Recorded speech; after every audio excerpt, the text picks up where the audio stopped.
What's going on, ladies and gents? That's right. Holy hell. Seth Rollins cashes in night one of SummerSlam, making it a big deal. Wow, I am whelmed. Not overwhelmed, not underwhelmed, but whelmed. Excuse me. It's been a day, and you know what?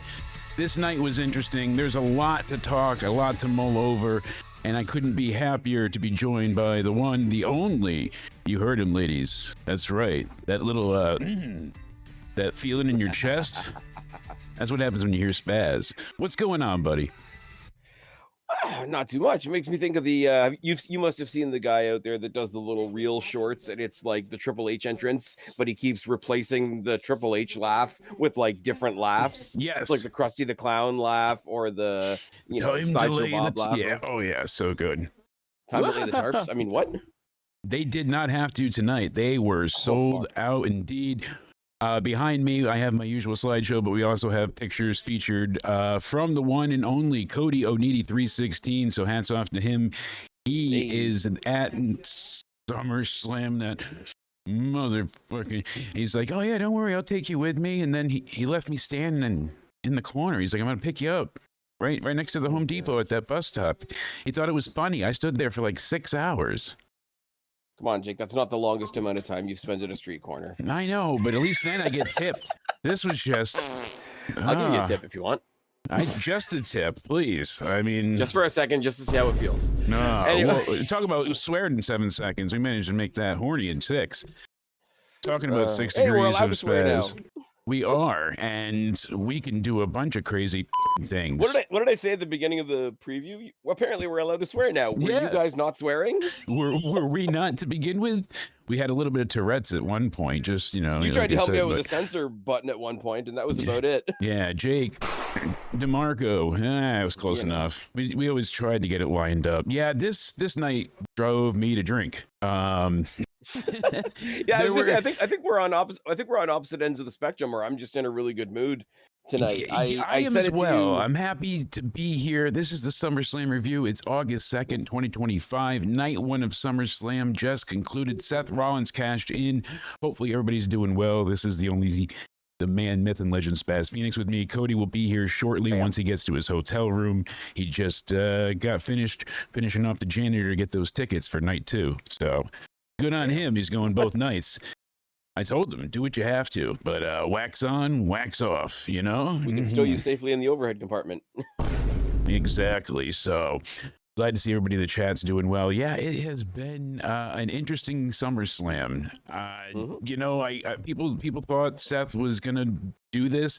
Liz was screaming it from the mountaintops that he's not injured. We heard nothing about him having surgery. They were already in Birmingham, so all right, we knew he got scans, but how do you prove that? Yeah, so it genuinely felt like a work to begin with, but I had been denying it, not because I didn't think it was a possibility. I was hoping they weren't going to be that blatantly lazy with it, because what is the purpose? Maybe someone can explain it to me in the chat. Maybe Spaz has a good feeling on this. Why did Seth have to go ahead and surprise Punk? He didn't really catch him off guard. Like, what was the difference if he cashed in? Like, I don't. So we didn't have a match tonight, maybe? Or Seth wanted to protect himself. I just don't understand why the surprise element. What was the point? Why did he have to feign injured? My computer's doing something stupid, so if I can get that to stop happening. Can you still I know hear me? all about that. I can indeed. Right, fantastic. So my theory, I think I started to say this before we came on the air. I don't think it was necessary from us watching the story point of view. The only way I can make it make sense, and I'm kind of grasping at straws a little bit, is Seth Rollins needed to do it this way, because it's not enough for Seth Rollins to screw over CM Punk. He has to feel like he outsmarted him too. Like, if, taking it off on a tangent type of thing, whenever we talk about any pay-per-view after Money in the Bank has happened, every match we talk about is like, oh, this could happen or this could happen. or the guy with the Money in the Bank cash in can cash in, right? Sorry, hold on participating 1 second. This is not your fault. or the guy with the This Money is in the what Bank I'm cash in hearing. can cash So I'm in, hearing right? 4 spazzes right now. So hold on participating. 1 second. This is not your fault. Sorry, I thought I was going crazy there for a minute. I was like, I know Spaz is in here, but what voice is behind? Oh, there was just multiple of you. I was going nuts. Judgment Day era in the chat saying he called it. I mean, it feels like everybody and their mom did say Seth's not injured, and I was just trying to be like, damn. And I know you're making a good point. You really are, and I didn't want to derail you from that. I just wanted to be able to hear you. Do I sound okay now? It was not you. It was on my end. But please continue, sir. No, but I was just saying, like, from the point of view of if he wasn't injured, then both Gunther and Punk and Cody and Cena would all have to think, hey, Seth could cash in on us tonight. But I think the injury thing, not from an overall point of view, but Seth thinking, hey, if I give these guys a false sense of security, it'll be an extra fuck you when I get out there. Yeah, the false sense of security being like Gunther thinking, okay, all I have to deal with tonight is Punk. Yeah. Punk thinking, so he wasn't looming with overhead, but all he had to do was say, you know what, I'm going to cash in on Cena then, or I'm going to wait. I know it's wrestling. Like, I get your problem point. with You're that. trying to justify it, because he's a heel. Because he's a heel, and this is a very, very, very Markish thing to say.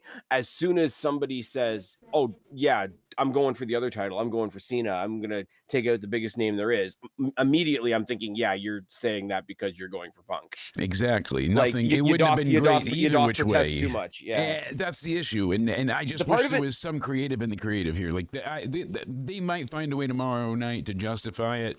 And we'll see what ruse they came up with of justifications. You look at things how I like. Part of it you're analytical. Like, you really are, because we both do the like same. What happened. I'm sorry. I don't dislike what happened tonight. Yeah. My frustration goes backwards to Saturday night's main event. Okay. Because if it's a work that he was like, if he was faking it, or however we want to say it, yeah, then you make LA Knight look like a fucking goof. Now, LA Knight walked out of that match with the win after like the gentlest blunt force trauma ever, making sure not to pick up the injured leg. Like, see, that's what I was saying. You and I both have an analytical mind, so when we look at it, that's why I like the back and forth, because of that discourse. We have that chess element to it. You like to make and worry about the move before, the move after. That's the thing with Gunther. So Gunther had to dethrone Jay in Jay's title run so that he could face Goldberg and then put Punk over. Like, it doesn't feel great for Gunther here. No. If they just ended it with Punk beating him, it feels like that's good. Somehow the cash-in like diminishes Gunther more for me, if that makes sense. It devalues what he went through. You know what it makes me think of, right? It makes me think of probably the best story WWE's told in a long time, WrestleMania 40, Cody finishing the story and whatever. Yeah. Take it back a year before that, when everybody sat there cross-armed at the end of 39 saying, well, in a year, if they do what I want, then I'll be okay with this. It's like, no, feel how you feel on the night. Saturday night's retrospectively now, I'm going to say Saturday night's main event didn't make any sense. No. That aside, I don't particularly have a problem. And Seth being the melodramatic character that he is, of course he came out with the band. I guess, like, what a better way to fool your opponent than in front of them. You know, like the magician says, you know, sleight of hand, you were looking directly at the ring. And it was a great spot because we've seen him hurt that knee. Bret Hart got Vince McMahon to agree to a hardcore match at WrestleMania because he thought Bret only had one leg. And then Bret Hart, during the contract signing, takes the cast off and puts it on the table there. Yeah. It was the flamboyant, you know, the ruse, Seth Rollins version of that. Yeah. I get it. It just feels empty. It was done for the sake of it, as where he knew Vince would not agree to the match. Yeah. This, I guess you needed to think he wasn't going to cash in.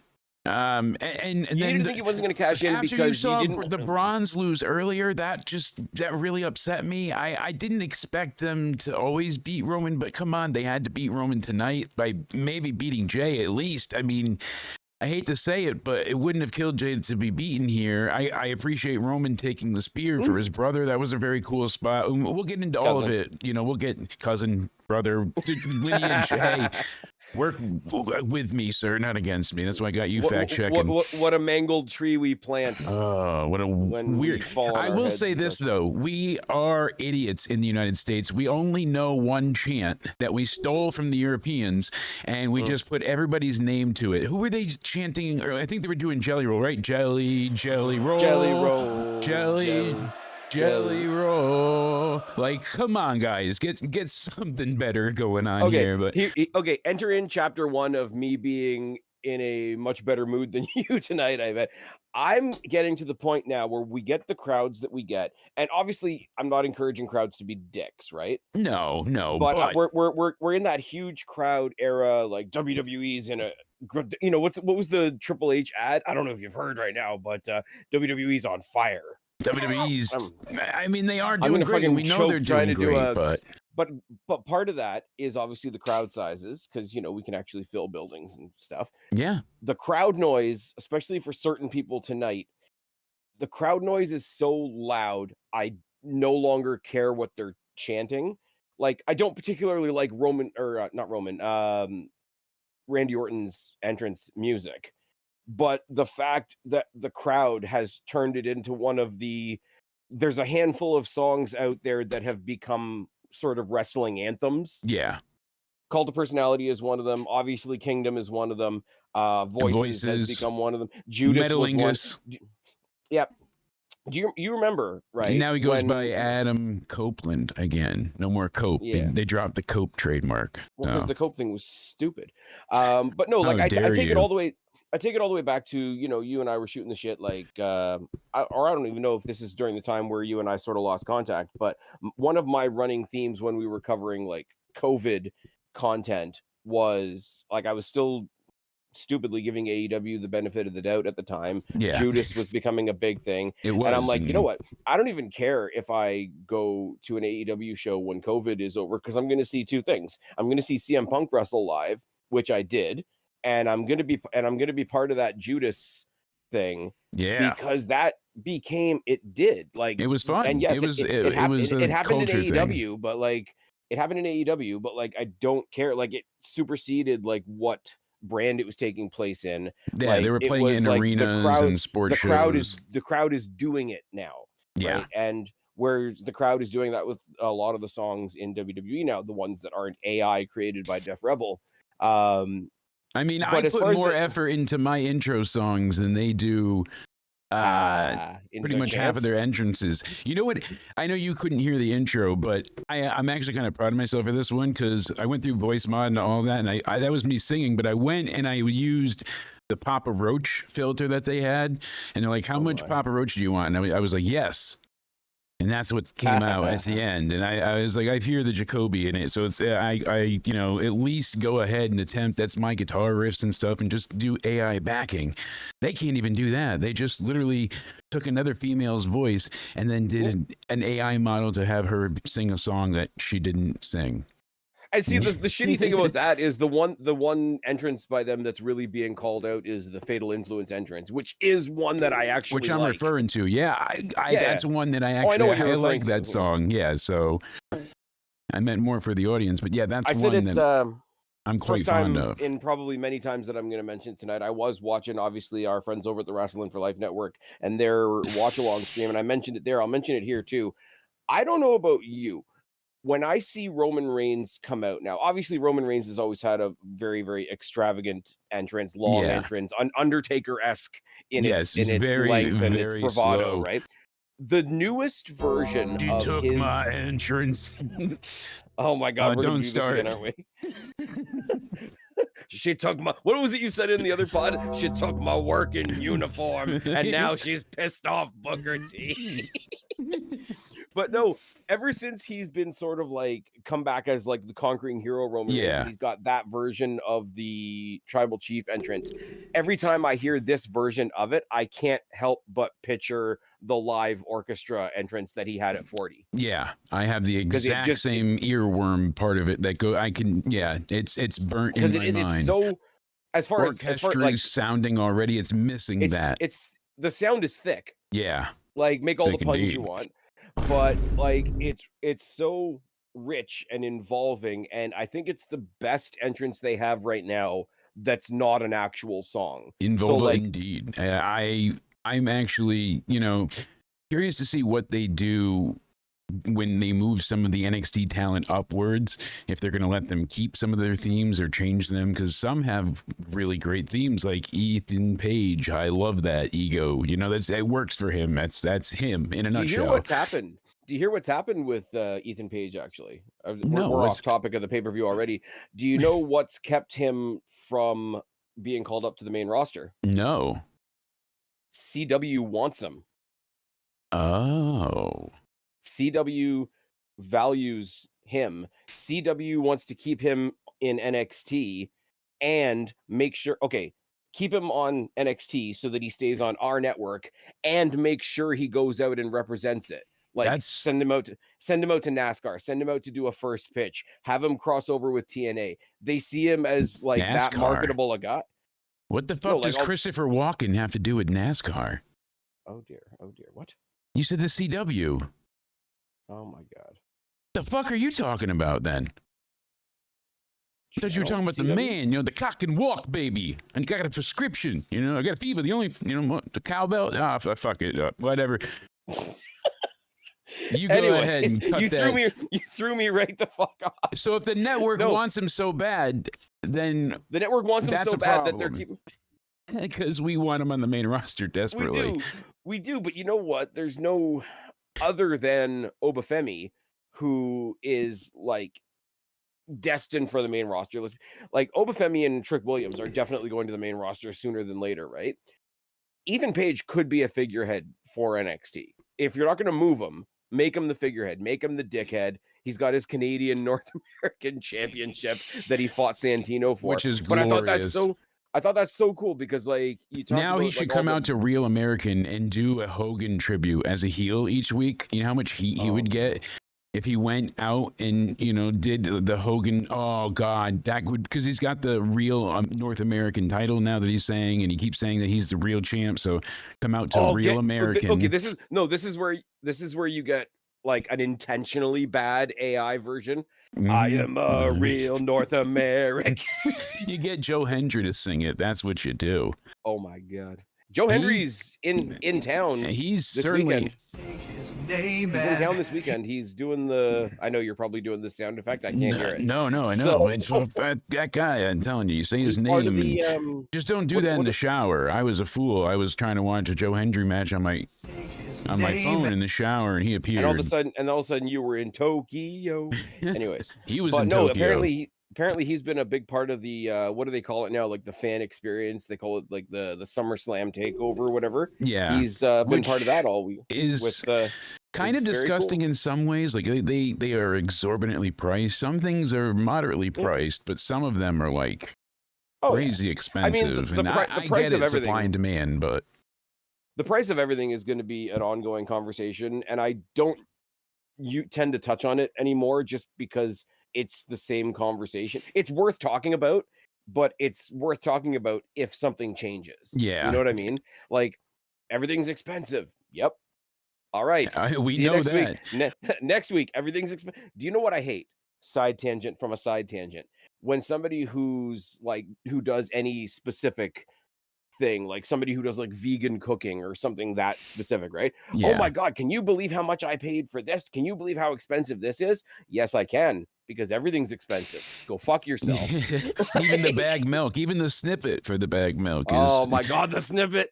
Where's we're going deep. Gotta get him in here talking about the snippet and the just bag gotta be milk. Careful. If you're talking about Canada, you can't mention Toronto. Yo, we clutched up in Toronto. All right, I didn't hit it. So I agree. The funniest line of the night, Stuart said in the chat, was Barrett on commentary. He said in the Punk main event, he was like, he climbed to the top of Mount Everest and didn't even have time to take a selfie. Like, it's so good.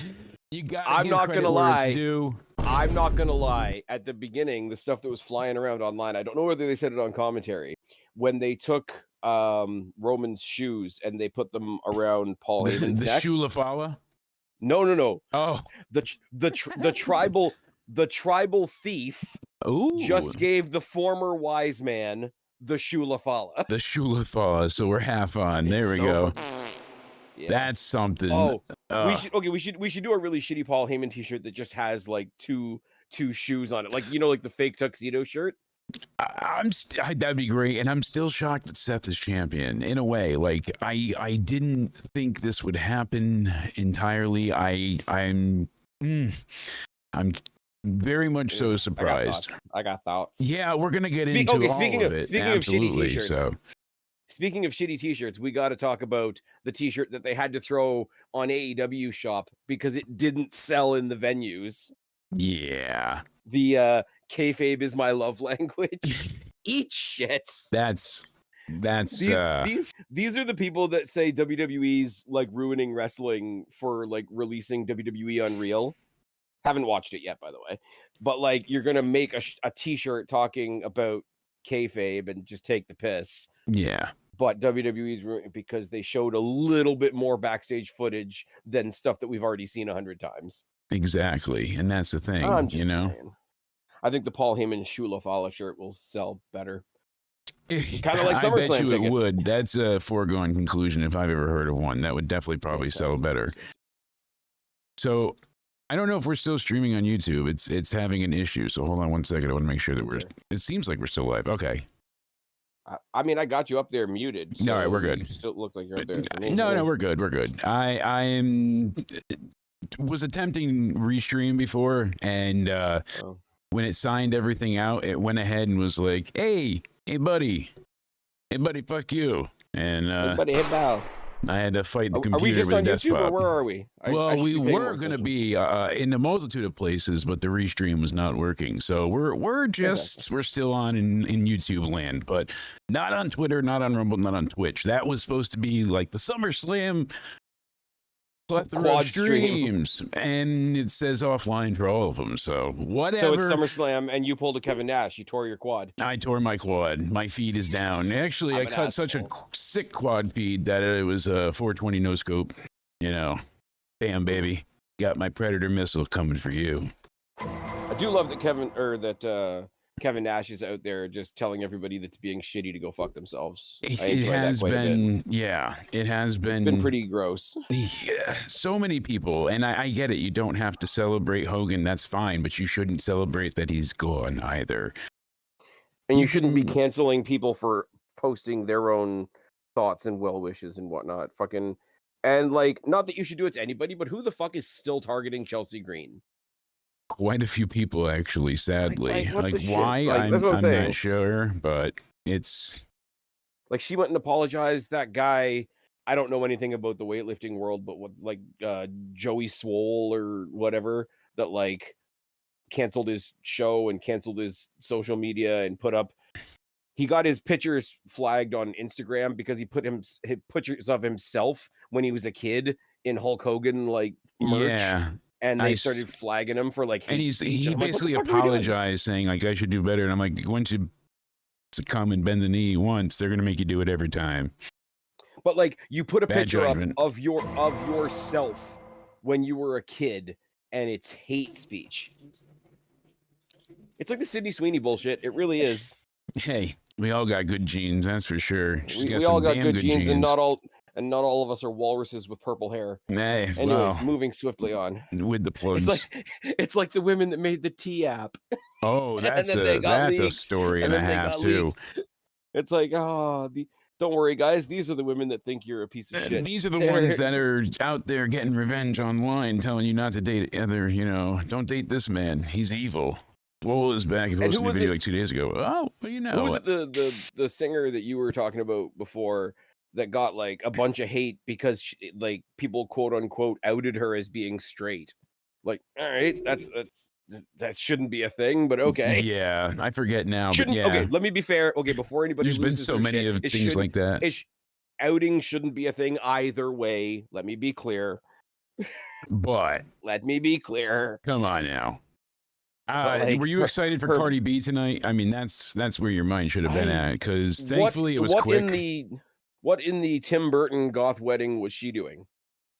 That was an interesting getup. She, as we saw earlier, looked Oh, I think it Yeah, was Stuart, JoJo that's what I was Siwa. talking Yes, about. yes, JoJo Siwa. That's the one. I don't know anything about her, and I'm not dumping on her, by the way. Oh, I just think I it's used to really watch wild. her because of Danny, you know, and Danny used to listen to all of her songs that she would put out, and she used to have those goddamn bows everywhere that kids would go nuts for and shit.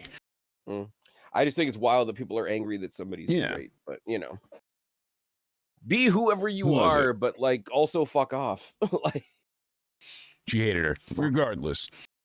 all right. Hi, Danny. You live, you learn, right? Live and learn, and then get loves. Anyways, and then just dad it up. I recall all of the kids, you know, media that once was, and you see the other day I saw they were having like a reunion for one of the Disney bands for the Lemonade Mouth thing, and I was like, there you go, that's a concert. You know, like all the Disney TV movies. Oh my God, they you know. I don't know. So many such valuable TV channels out there are being canceled recently, and everybody's very sad. You know why what's not society sad? sucks? Because there's no Full House for them. All right, Fuller House didn't work. They needed Danny Tanner and the real one. So we need Bob Saget, the version of Bob Saget that we got in his stand up, and everybody would fucking die. It's like no kidding. Yeah, whenever saw him talk about, you know, fucking a goat on the edge of a cliff, why? So it pushes back. You're like, Jesus, this man is not Danny Tanner. You know what it is, though, right? No, like, and obviously we make fun of Full House as being like the #1 example of like a squeaky clean, like absolutely harmless, like sitcom from when we grew up, right? Yes. People that know me know that I grew up on Married with Children, which is a pretty rude show. Which is a pretty rude show. Like, let's be real for a second. But also, it was in a time. It was exactly. I still want one of those shirts. But it was a time where you could grow up and like watch something that was happening on a TV show, realize that it was just a TV show, and get on with your day. And when you said Fuller House, like when they did Fuller House, and then they did like this serious version of Fresh Prince for Netflix, which I didn't understand. And it was like, oh well, what if they brought back Married with Children? I'm like, do not do that. I will cry. We redid Dangerous Minds, but with a white guy. No. But specifically because Ed O'Neill went off and did other things, and Katie Seagal went off and did other things. Christina Applegate, David Faustino, all these actors from Married with Children are like still around and doing stuff. It's like, oh well, what if they revamped it? Wouldn't that be cool? I'm like, absolutely not. It wouldn't work. Yeah, because they would kill it. They would cut its balls off. You know, as where South Park is out there saying Trump's got a tiny. I mean, if that's the truth, South Park's out there killing it. They got $1.5 billion, and they're like, fuck you for bending the knee, fuck your lawsuit, and fuck Trump. That was insane. Gotta love those guys. They have always stood on their laurels and morals. It is funny, though. Pico's right. Like, once JoJo got some D, like, she got some good D, she was instantly, she's like, oh shit, I'm straight. Yep. Like, just instantly. I really do imagine. Hold on, though. The really funny part, I have to point out the irony. All of that happened because Mickey Rourke said, are you really gay? And she said yes, and he didn't believe it. And he was like, I could turn you straight. He said to her, I could turn you straight.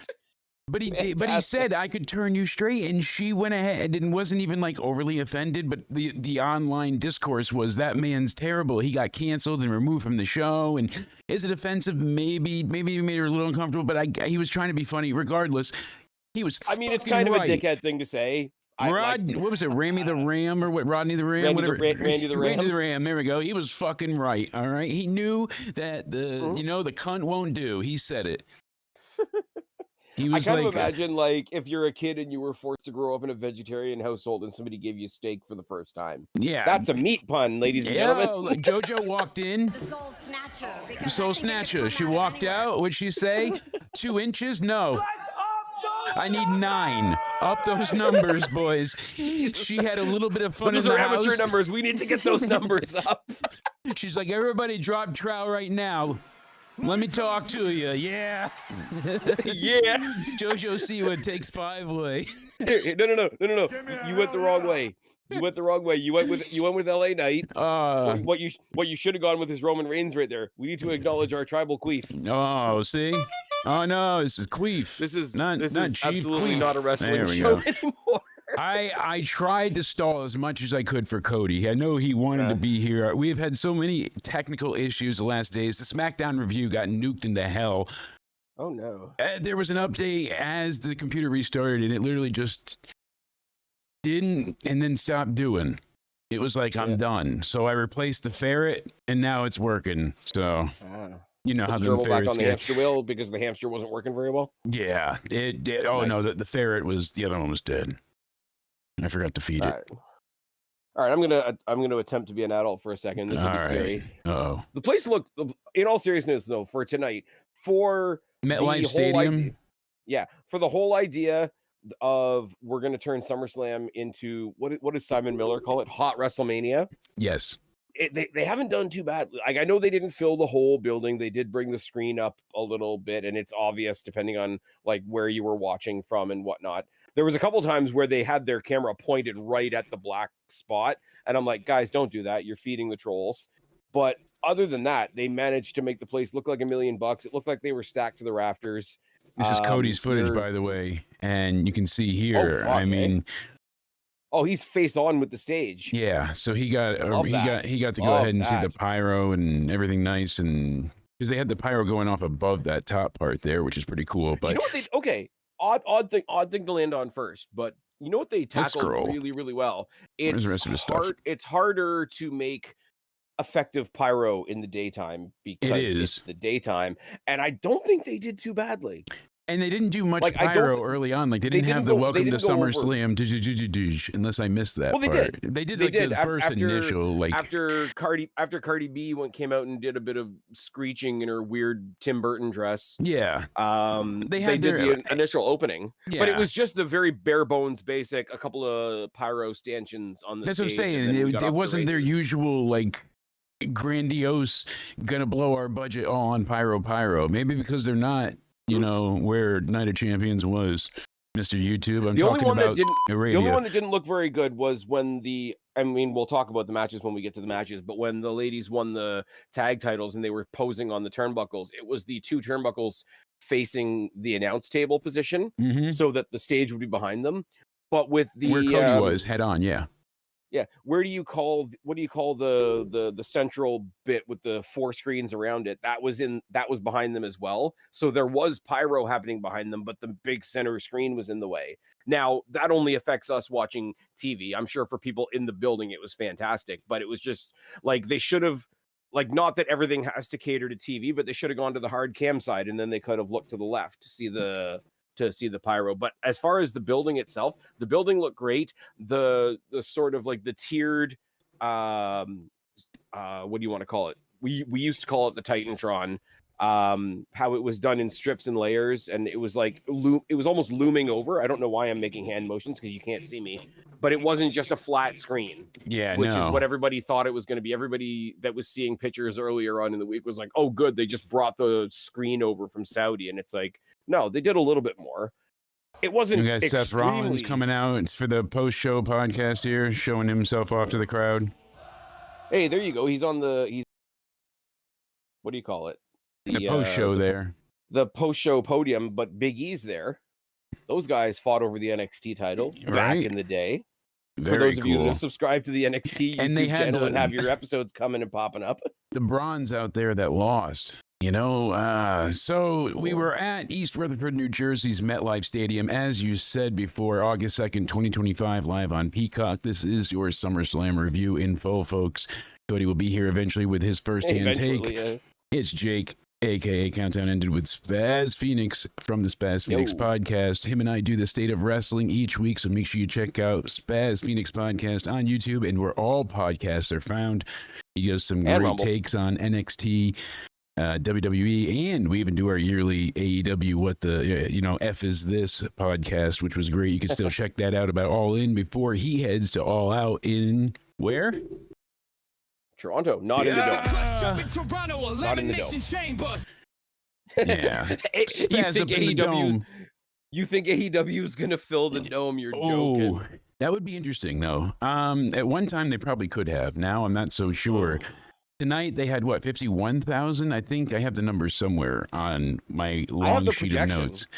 Yeah, I have the projections for both nights, but this yeah, is I know they everybody was announced actually it in. at some point. I think it's later in my. I have so many tabs and notes open. So we had our first match underway. Roman Reigns and Jey Uso go ahead and team up to take on Braun Breaker and Bronson Reed. Some people think, Liz included, that Braun Breaker was injured in this match. I'm not sure. That's what I've heard. Yeah. I've heard it as well, but I don't have anything definitive. He's celebrating. He's out there now on the post show, walking and talking and being threatening. So it doesn't seem like it's anything like imminently threatening to him.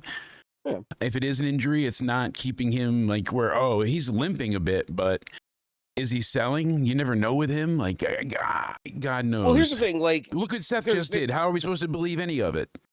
But here's the thing, though, right? Like, as wrestling fans, and I'm not getting up on a podium. I'm way too tired for that shit. But like, we gotta stop looking at shit. Like, okay, things can be black and white, but it's not a case of, oh, he's fine, or oh, he's like broken his leg. Like, there's a lot of middle ground. Like, if he left that, yeah. There was a lot. This is what I said. I think I said this in our preview as well. Put the Braun and Braun match on first, so whatever they're doing, either later in the night or tomorrow, it gives them the most amount of space. It gets them out of everybody's mind by getting that match out of the way first. But also, he could have walked out of that match injured and then walked it off in the 5 hours that the show isn't supposed to be over yet. By the way, no, the show was apparently slated to go to 11, and we've been talking since before 10. Exactly. So I hope they add something for tomorrow, or it goes a little bit longer, because I do like a big show. Or put something on the kickoff. God damn, the kickoff was useless. I know. I was cooking and cleaning while the kickoff was on, but I did technically either watch or listen to the whole thing. Yeah. Not a fucking thing, man. Not really, sadly. So you know, I'm not saying we need to start relegating things back to the kickoff, because that was a time where things were not so great. But if you're gonna have a kickoff, put something on it that we haven't seen before. Yeah, exactly. Give us some type of thing here. And I'll tell you what I did do, because like WWE, we always say WWE, their production crew, they're always really good at video packages, right? I intentionally paused the pre-show when they got to talking about Punk and Gunther, because I didn't want to see the hype package. And then we saw the hype package for them later on in the night. And the first 2 seconds of that hype package made me laugh my ass off, because it was talking about like all the different summers of Punk. And the first one they say is 2005, I think. And it's a picture of Punk with the ROH title over his shoulder, but the picture's so fuzzy you can't see that it says ROH. Exactly. So it was funny, but that was like, go fuck yourself. I think we got it. Look at this. I think we're streaming to Twitter. So hey, hello, excellent. And we're streaming not on Rumble, but hey, yeah, look at that. We got Twitter working. Let's go ahead and add that too. We're working on it, folks. We're building up. It's going strong in here. That's right. Authorize. Thank you so much for being the sexy co-host and filling the air while I was tinkering. That's why I hate doing this stuff alone. Gotta have you and Cody and whoever else joins us when Liz joins us and all the amazing people. It's a lot of fun. So I'm glad everybody's here to enjoy themselves. We got it working. Let's go. Jerome, that's right. Mr. Kincaid's in the chat. Shout out to you and everybody else that's joining us. We appreciate it. Thank you to everybody that's watching us on X. It's nice to go ahead and be live talking about SummerSlam. So we're talking about the very first match of the show. You got to go back and watch all the shit we just talked about that wasn't wrestling. Yeah, we covered all the nonsense beforehand that is into somewhere. So we went ahead and how about Triple H in the White House? That was pretty damn funny. And of course, he did the spit. He not only did the walk in the spit, but he has to stand there while interviewers are grilling Trump about Epstein and other glorious questions, and you got to hear Trump give like the worst PR disaster of answers ever to these questions. I didn't have the privilege of touching any of those young girls, but damn if I missed it. Like, no, Trump, you're privilege. What? No, like, oh, I always say that. It's a privilege, so granted, but you know what I love though? Okay, not that I'm falling on any side, obviously, because I'm always fair and I always see everything right down the middle. Yeah. I love how all the people on the political spectrum that are mad that they lost can now team up with all the AEW fans on the wrestling spectrum that are also pissed off that they've lost because they're watching pictures of Triple H and Trump in the same room. Exactly, and it's like, yes, we get it. Winning makes you bad. We get it. Sorry, I have my own set of problems. That's why we keep it non-political. But I had to point it out with Triple H being in the White House. The whole thing. This like, is not me endorsing Trump. It's just the patterns on social media seem to be very similar. It was just funny though, seeing him sit there while they're like, asking these serious Epstein questions, and Triple H just like side-eyeing, like side-eye, shuffle. And that's what it came down to. Michelle, get me. Where's Michelle and Booker T? They're both Where's Kurt mad. Angle Where's Kurt Angle with the milk truck? Oh, they got Becky Lynch reacting to Seth Rollins cash-in. My mom sent me that. Look at that. Thanks, Ma. Always being a great supporter. Maybe I should let her go outside every now and again now. Fuck it. No. Look at that. Becky is one happy girl. She's celebrating like no other wife should. She's definitely given him a rim job tonight. Look at that. Mama is proud of daddy. Can't say I blame her. Seth is the new world heavyweight champion. And he's gonna use the big strap on tonight. I'm shocked in a way that, not because I didn't see it coming, because I chose to willingly not agree that this is what was going to happen. Like, I was fighting it the entire time. I knew this would be the outcome, but I was like, no, he's hurt. And that sucks. I don't want him to be hurt, so I'd rather it not be the case. But this is so silly. It doesn't really make sense. Like, why do you need the element of surprise? Again, we'll get into it more. But Roman and Jay start off tonight. You had Roman trying to. I'm gonna cut you off one more time. Oh, please do. Before we get going, because we all know I'm not a spiteful person at all. Keep everything on the level, right? The only high side I get from this, because we were talking a lot about specifically next year's WrestleMania. High side. And a lot of people think that, Sammy's going to win the Royal Rumble. So who's going to win the Elimination Chamber and all that kind of thing, right? Yeah. The fact that we are not walking out of SummerSlam, I mean, regardless of what happens tomorrow night, the fact that we are not walking out of SummerSlam at the end of this weekend with Punk and Cody both being champions tells me we're going to get CM Punk and Cody fighting for a title. And I'm sorry, that match goes to WrestleMania. Yeah, there's certain things that kind of feel like they need to or should happen. And it's not where it needs to be right now. I'm glad Seth's not injured. I will say that. That is a positive. I'm happy. Yep. I wish I was wrong. It doesn't make sense, but it's an indicator that a real life individual with a real body and a real health to worry about is not okay. Like, and that, yeah. The sad thing is, like, I'm not saying we're dicks for looking at the storyline side of things. I don't think that makes us selfish and all that. But no, the largest that's what wrestling needs, or else you're just having matches, and then we're back to AEW. Although they've been doing better with things, it's still few and far between with some of these storylines. And now suddenly they have to eject MJF from the Hurt Business because it's been a week too long. So I don't have the energy tonight. I'm not going to bait you into that. But what I'm saying is, like, we can have all the and we have, you and I have done it on here and a lot more on my podcast where you come over and make me look good. It's true, but no, but we talk a lot about the story. Like, oh, I hope it's not a work. I hope this is this. I hope that is that. The overarching thing should be, the overarching headline should be coming out of tonight, going into tomorrow morning. Seth Rollins isn't injured. Yeah. Or at least he's not injured anymore. Like, and I can't hate that. And like I say, the execution that we got tonight, I didn't hate. It just means something we saw a while ago doesn't make sense in retrospect. Exactly. And that's not the worst thing in the world, and I'm going to be overtaken by the fact that somebody's doing okay. The other thing is to, as much as, and I popped, and I'm going to keep using this expression because I really like it, print Coca-Cola on my forehead because I was a pop machine when CM Punk won the title. Yeah. And if I he was won the super title tonight and walked excited. out, I would have been fine. There's another part of me that's like, okay, I know we're really trying to make the world heavyweight title a thing. Rollins did a good job. Jay did a good job in a very different way. Gunther does a good job in a really different way.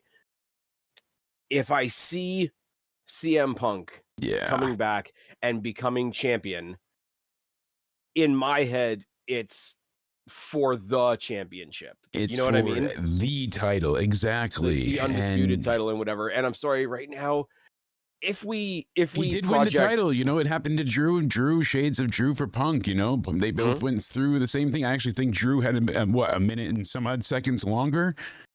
Well, the cool thing about the Drew thing is he could have taken the title and fucked off. Yes. The only reason he was still there and able to be cashed in on was because he stuck around to fuck with Punk on commentary.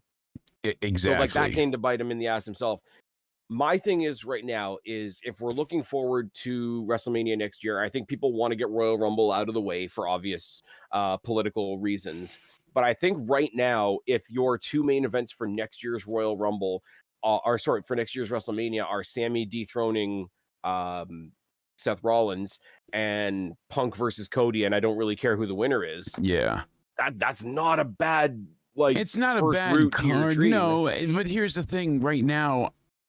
If we have to look at the here and now, and I really don't have much of an interest in Seth and Punk anymore. I feel like that has been done to death because since Punk returned, they've been at each other's throats. They've had multiple matches. He's been involved as a special guest ref at one point. Like Seth and him have had their paths crossed forever.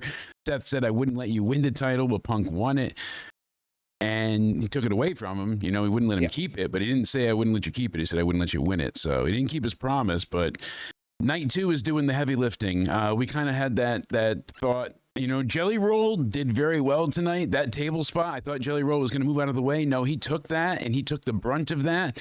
Logan landed hard on him and he got the wind knocked out of him in that spot legit. You could hear him go, I felt bad for Jelly Roll there. I'm like, I know you're getting a lot of money, and I didn't know that Bunny Girl was his wife, but makes sense. It looks like to me when they did the table spot, because I know we almost picture things in wrestling like a video game because they form together very similar. Yeah. Typically, when somebody's on a table, you're lying on the table, you fall crossways on the person because the person is lined up at the table. He wasn't. He was perpendicular to the table. He was like standing up, which made me think he was going to get out of the way. But no, Logan went sideways so he could give him like the widest sphere. But it meant Logan had to land flat on the table. And I think it looked to me, and I didn't go back and rewatch it, and I wasn't like, I'm not sitting there with a microscope looking for, did he hurt himself? Did he hurt himself? I'm looking at the spot for the spots. We rewatched it, and it looked painful. Like Jelly looked winded. Logan looked like, because if you land crossways on a table, your head and hands are kind of free, and your legs are kind of free. It's only really your middle. So like your legs and your face hitting the table isn't typically a thing. It looked to me for a split second like he had his bell rung, like as the person doing the move. I hope that's not true, obviously. No, I hope not either. But really quickly, I'll pull it up for you guys here. You can see, you'll see my my media for a second to like move that out of the way. There we go. Look at that. Biff, bam, boom.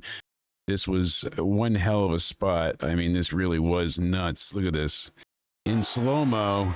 Oh yeah. That's you really like him doing slow. the Austin pose with the prime bottles.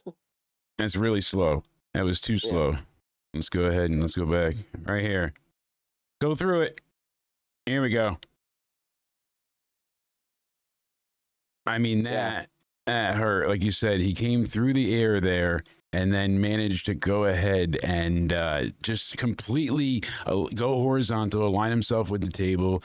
And the way Jelly Roll had to kick up his legs and kind of push himself back to not only take the back bump, but then to slide backwards with it. Watch his head, right? His head goes into the bottom. Yeah, the back of the table collapses and the front doesn't.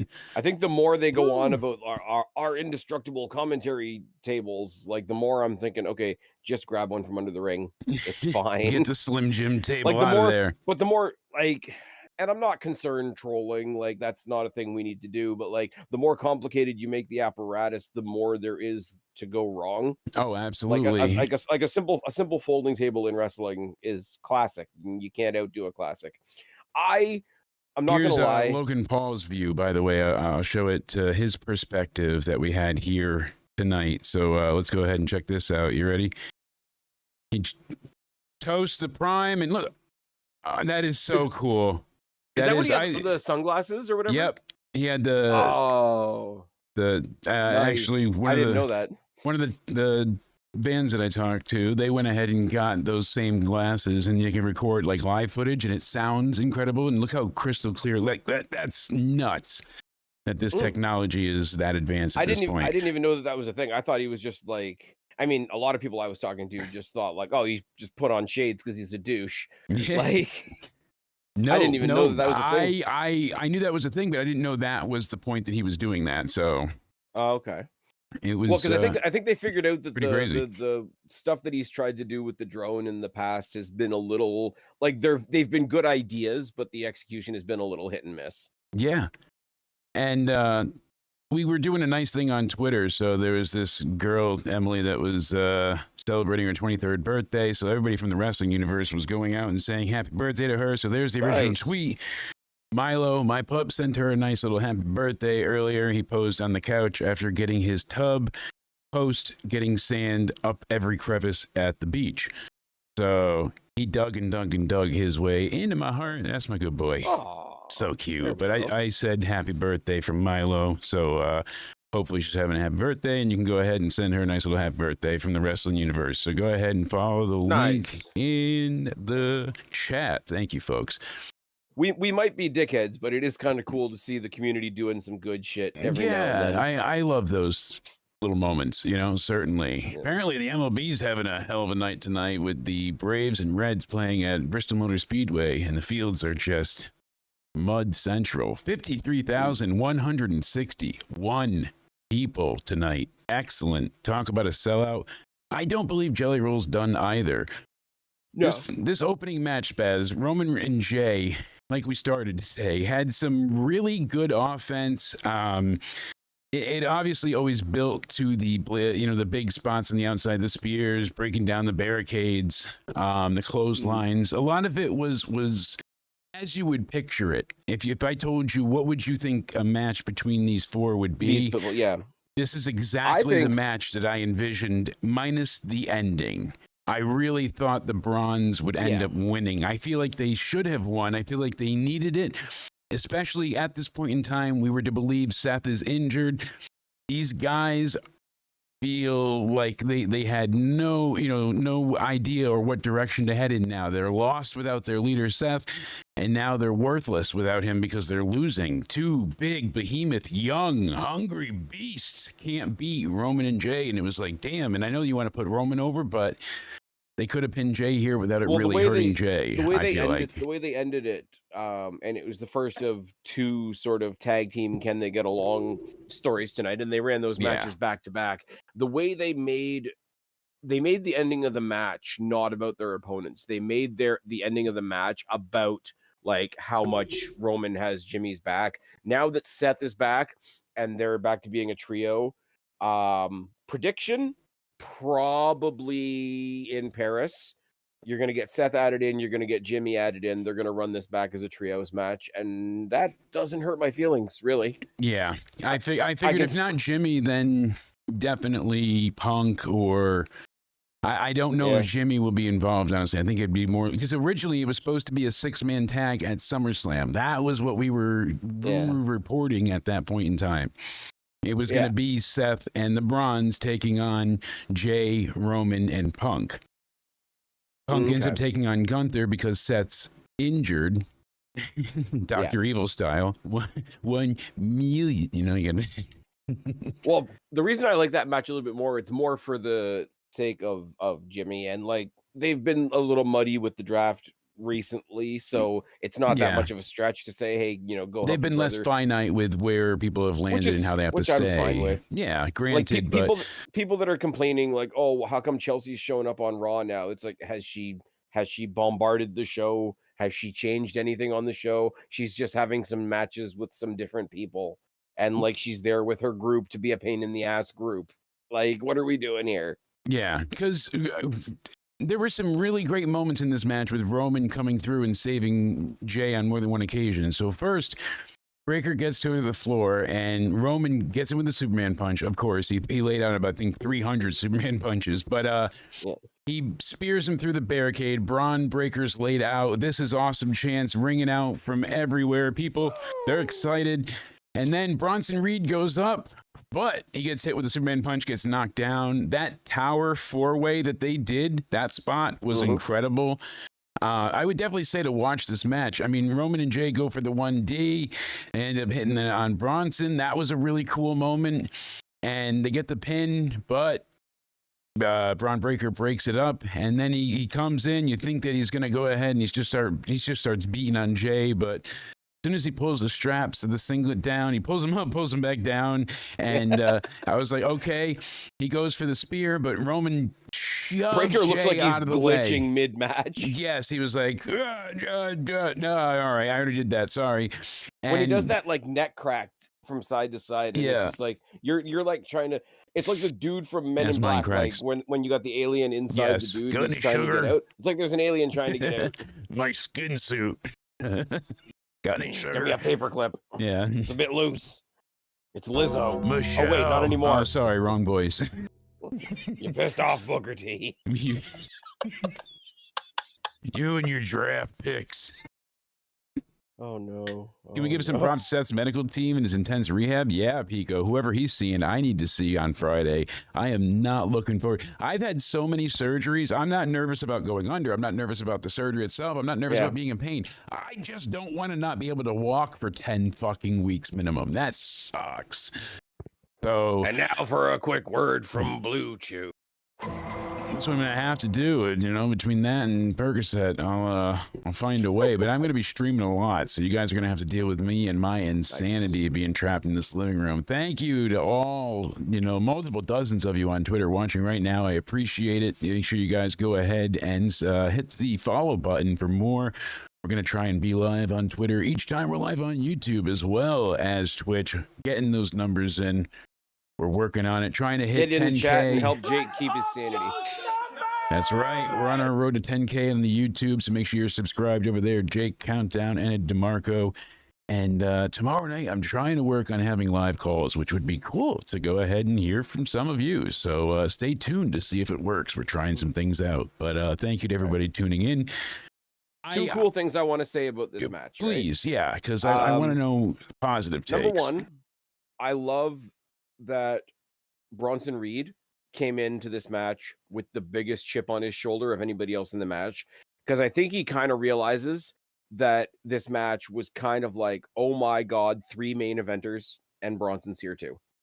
Yes. Bronson does kind of feel like he's there. Like Braun Breaker's the star, and when he needs to do a tag match, Bronson's his tag team partner. Bronson felt more menacing and more threatening when he was tsunamiing Braun Strowman on a car. Now he just feels like a too heavy big boss man. Like he should be threatening, but he stole Roman's shoes. He keeps losing. That's something. The other thing, the Shula follow was cool. The other thing that I like in this match is they're telling us we're getting a Breaker Roman match at some point. Yeah. But Braun Breaker, every time he went for the spear on Roman Reigns, it was countered with a Superman punch. Yeah. The only time Roman took the spear was when he was taking it for Jay. That's right. At the end of the match. And I thought, Jay, I'll take it for you. I'll take all of it.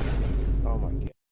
But I think from a storytelling point of view, from the remnants of the bloodline sort of it was good to see him finally atone for something and do something for Jay. Yes.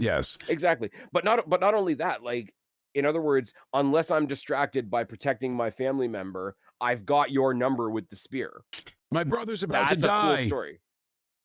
The Jeff Hardy. Oh my god. Oh, I know they had the Edge, the Adam Copeland recently at All In, where he had to get all of his pyro in. They're like, should I break his fucking neck with this concerto? No, where they thought he was really clever with the go find Tell me you yourself. saw the concerto they delivered to Christian. Did you see it? I've seen the clip. Oh my God, boys. They needed to have someone in the truck clue them in to not air it that angle or something, but they showed you know how the cookie was made there and they let it crumble. We've got another tangent moment, right? Yes. What do you think? If I call out that spot looks really stupid, what do you think the response is online? What, do you want somebody to actually get decapitated? And it's like, no, find a way to fake it where it looks good or do something else. Film it from the side so you only see the chairs connect. The rest is don't show the illusion that Chris of Jericho's injury. landing on. Yes, you don't show them clearly missing and just tapping the tips. They tap tips. Oh my god. Anyways, but no, getting back to the Roman thing for a second. I like this, like, obviously the whole I'm gonna take a finisher for my cousin is the end of the story, but in the middle of the match, the story is ha ha ha, you've got the spear, I've got the counter for the spear. Keep that in mind when you and I fight. Yeah. So it's either gonna be one time where he spears Roman's fist and breaks his fist, which sounds dumb, or it's gonna be like, okay, I've taken the bullets out of that gun, what else have you got? So when do we get this 6-man tag? Clash in Paris, or do they wait for TakeOver Perth? Look at that. Jelly Roll. I'm really happy hugging for that with guy, Triple man. H. I mean, Triple H is right. He said right here, never underestimate, where determination will take you. He lost a bunch of weight. He got healthy. That was brilliant. It was great. Supposedly he came in under the, what was it? He wanted to be under the 300, what he said in the interview there. Yeah. He said, they showed a clip, like they showed the entire Jackie Redmond interview with him, and then they showed a clip of the Stephanie McMahon interview with him. Yes. So he got a lot of coverage on the kickoff, and the one thing he said was, I haven't been under 300 pounds since I was a teenager. When I walk into MetLife Stadium will be the first time since then that I've been under 300. And I think he literally came in at 299. Yeah, right. Like, so the last weigh in before the show. Zeroing in. Fucking hell, man. Yeah, I go back to it, tapping like the tips. Yep. Yeah. But I go back to it Nose though, candy. like you and I aren't like small guys. Like it's a thing, right? It's a thing. I mean, like I've been various sizes. I look like a pile of laundry on my best day. Not to ever be the one to outdo you, but I've been people difference. I've had multiples. But the old William Regal. I've gained and lost yous. Yeah, fucking hell. No, but there's the old William Regal thing of like. I'm trying to find where I'm at my heaviest.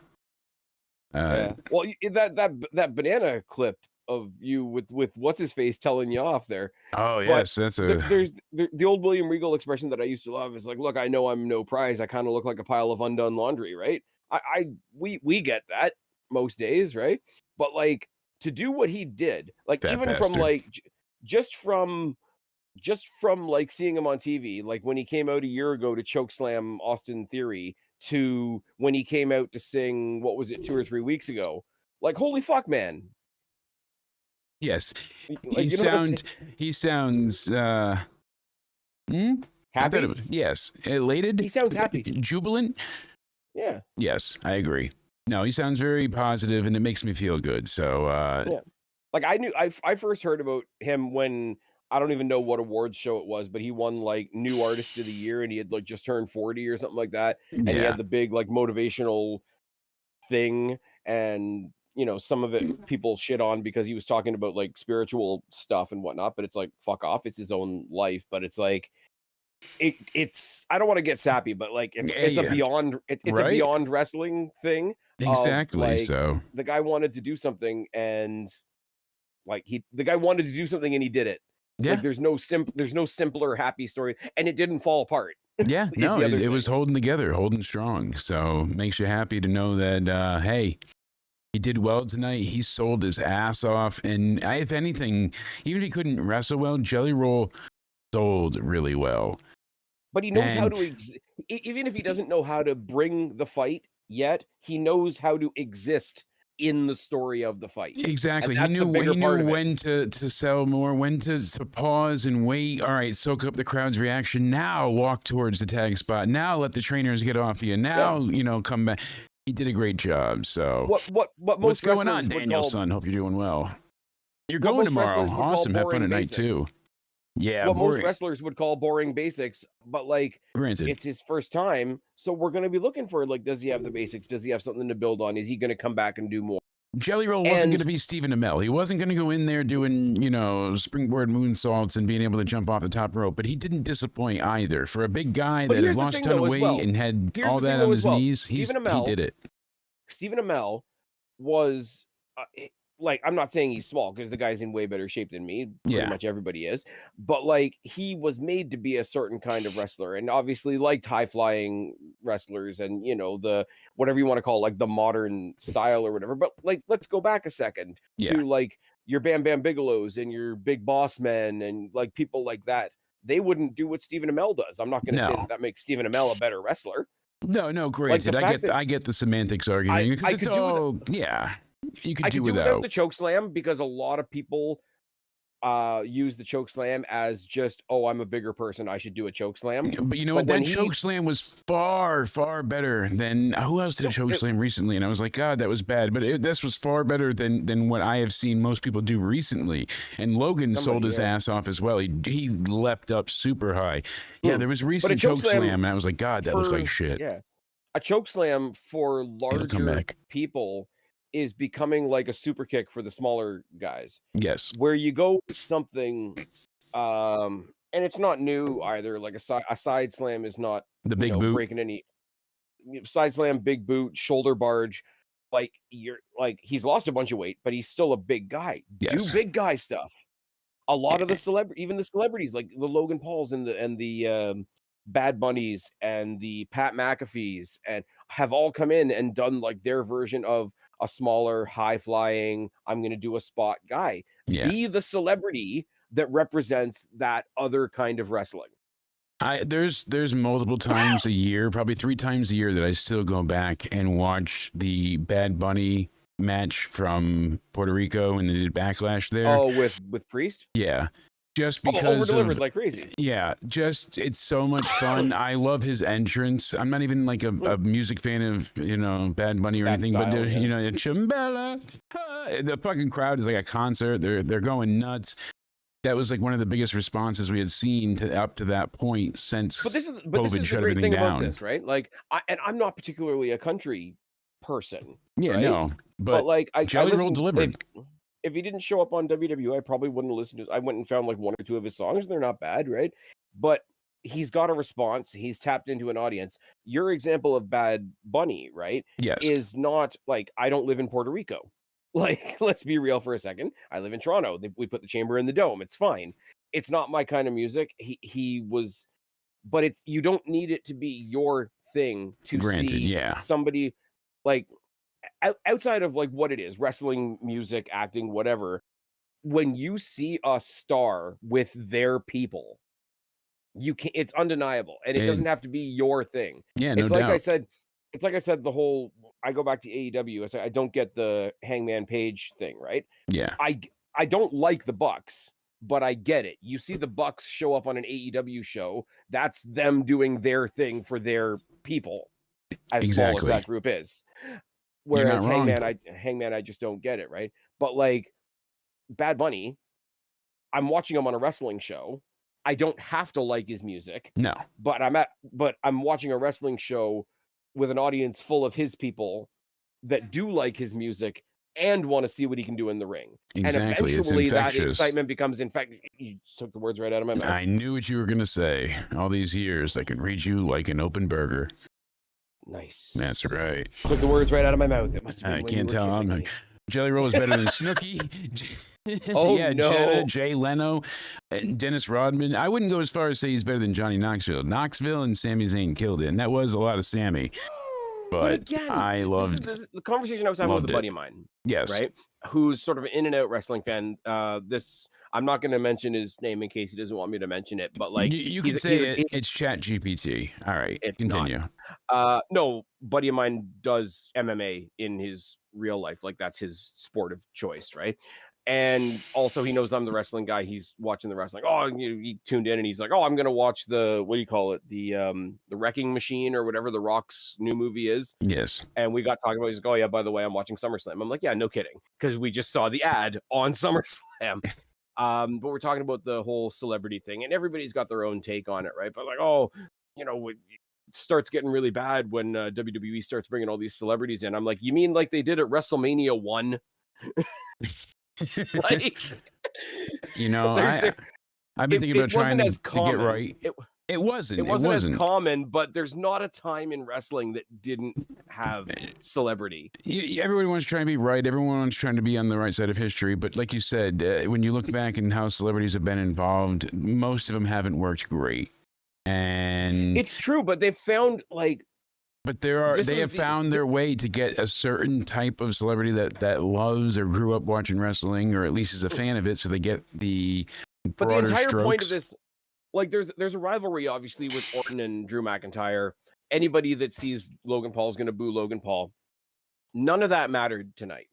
Tonight was all about three other guys in the ring making Jelly Roll look good. Because we're showing you this guy that's got this really cool real life sort of redemption story type thing.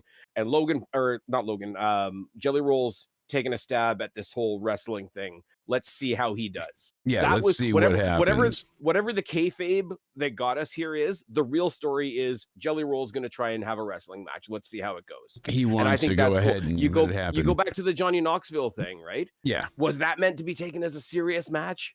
I don't know. I wonder that as well, and that's kind of the thing. And I read TSS2 wrong. I am not with my glasses, and I'm also a drunk idiot. So he said that no, he put Jay Leno, Johnny Knoxville, Dennis Rodman in the mid category. He said Jelly Roll is at least better than Snooki, Jenna Morasco. I agree.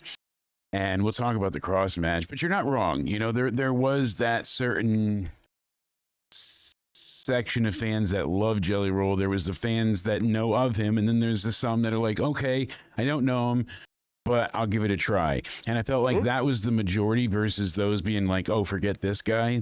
All the crowd was into it. They were there. They knew what they were going to see. They wanted to have fun, and they were behind Jelly Roll and Randy, which was cool. And I'm happy that he lost, believe it or not, because a celebrity really shouldn't be beating two, full-time roster members. Realistically, let's get off the idea that Logan Paul is just a celebrity at this point. No, he's a full-time roster member, and he's much as you want to dog the guy, he is great at this wrestling thing. He's done very well. I think the fact that they had like Logan Paul as an outsider thing, but it was like in the Outsiders Hall and Nash font out in the crowd. But I think the whole idea of him coming out and calling Jelly Roll an outsider, and it's supposed to be ironic because people still see Logan Paul as an outsider, but that irony doesn't work because he's not. He's on the roster. He's an ex-US champion. Exactly. But I think it's a weird thing, though, in a sense, because you want to put this match in good hands for this guy who's having his first big outing. So you think Drew McIntyre, Randy Orton, there's your good hands, for not to make a TNA pun. Yeah. But in a very different way, I think it had to be helpful to have Logan Paul in there, in the sense of like, he's the most recent and the most successful. I've done all these other things and now I'm going to try wrestling. Yeah. So from an experience point of view, I bet there's some commonality between him and Logan Paul. Take what people think of Logan Paul out of it for a second. But like, he knows what it's like Ronda Rousey buddied up really quickly with Kurt Angle during her first run, because they came from combat sports to WWE. So she went to somebody who would know what that transition is like. Logan Paul has done 100 other things. Yes. And Logan's a hell of an athlete. Maybe not even like-minded, but he just came from other worlds and is now trying to exist. Yeah, well, Kurt understands what it was like for then. So I think Logan Paul being in that mix with Randy and with Drew as the ones pulling Jelly Roll through this match was good, because Randy Orton grew up with it literally in his family. Drew McIntyre has been wrestling as long as I can remember now. They don't have the experience of being an outsider. You get what I mean? No, I get that. You need somebody in there that understands it. You need somebody that gets it, and that's where the MMA comes in, and that whole, back experience. I've been trying to, focus in on my training too. That's why I've been doing MMA, so it's the Middletown Meth Addict Association. But oh dear. Yeah. Side note, do you think it is fair to put Logan Paul in the Miz category? In the sense of, like, when Miz came over, nobody took him seriously because, it's just this reality TV guy. Yeah. And reality TV these days is kind of replaced by social media. You're onto something. Yeah, no, I could see it being a correlation directly between the two of how they entered and what they had done beforehand. They were both social media famous, but neither one had been wrestling famous or done any wrestling really. So it was all to get into a new endeavor for them. And he literally thought the ring was like padded the first time he got in it. He's like, this is hard. Like, he couldn't believe that they were bumping on concrete, basically. So yeah. I really want to say, because we skipped around a bit, but the opening match was a hot tag match.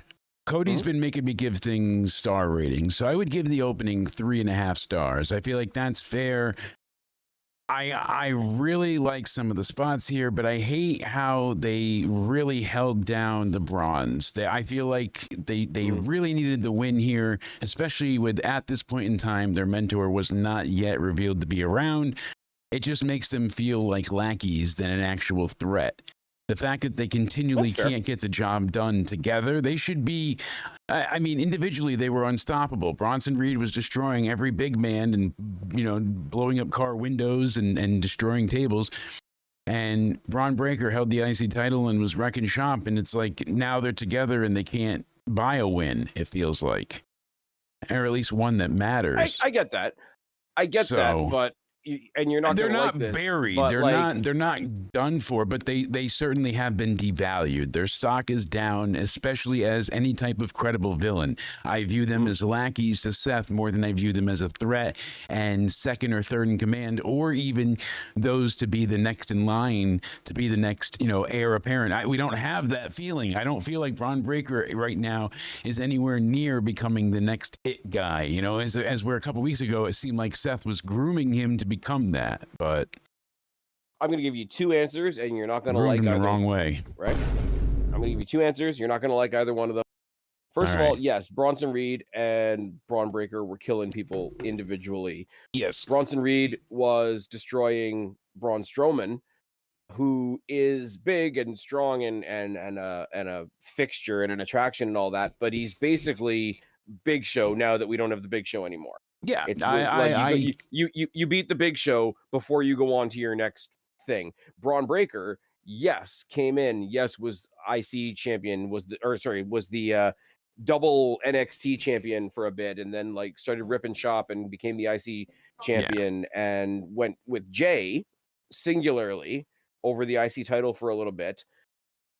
You're not gonna like this. They kicked ass with a bunch of people. They're now in the ring with Roman. And Roman is still Thanos. And that's the problem. Roman is just... And that's... If... They're gonna... Braun Breaker is... I didn't think they would pin Roman, but I thought they'd pin Jay here, honestly. I genuinely thought... But here's the thing, though. I say, Braun Breaker and Roman are going to have a singles match at some point. Breaker is going to pin Roman when it's just Breaker and Roman. I don't think you give him, a halfway victory with a victory that's a tag match. The second point of it is you say they still feel like lackeys to Roman Reigns. They don't feel like the big guys on their own just yet. When Braun Breaker breaks out on his own, pun intended, Bronson Reed may or may not be left in the dust. We have to see how that goes, right? Yeah. But they have to not that this means they had to lose tonight. In general, they have to feel like lackeys to Seth Rollins, because the moment that Breaker specifically breaks out of being Seth Rollins' lackey, if we didn't feel that lackeyness beforehand, him breaking out of it won't be a moment. See, but there's less of like Lackey and more to like, stacks and, being second in command kind of idea. That's what I'm looking for with Braun Breaker.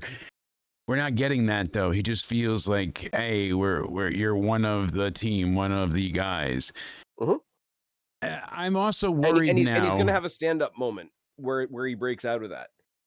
Maybe. I mean, there's going to be something, but to have a stand-up moment, you have to be standing up out of something. If we see him as level with Seth Rollins right now, him walking away from Seth Rollins doesn't mean as much. Level isn't where I wanted him. I just wanted him to be elevated. That's the thing. I wanted him to be at least a step closer to being the next in line. You know what I mean? Or not, a step closer to being the next in line to be the next person. Bubbling closer to the surface. Yes, exactly. Elevate him. That's fair. But a lot now with this Seth Rollins ruse, the swerve of the decade, because we haven't had any great swerves recently, right? What do you think about tomorrow at this point? Did John Cena really become his old self again? Can you tell how tired I am? Or is he luring Cody Rhodes into a trap at SummerSlam? So we had a lot of people vote in the poll on Twitter, and the majority of fans, by a slim margin, 53.8% said it's a ruse. Heel Cena reigns supreme. And 46% said real Cena is back. So what are you thinking? I've got to know. I'm not necessarily hankering for the double turn that a lot of people have been talking about. I mean, you can do it. I'd be curious about it and all that kind of thing. People talk about like when Cody was over with the other company in the Codyverse, and he was never really heel, never really face, and it drove everybody nuts and whatever. The only thing that I will see is the black and white photo that was passed around all day today. Yeah. And it's him carrying that whatever you want to call it, like that Skeletor helmet, but it looks like a silver one, and it's got like cracks in the design of it. Yeah. Which makes it look a little bit more like broken, a little more badass, yeah.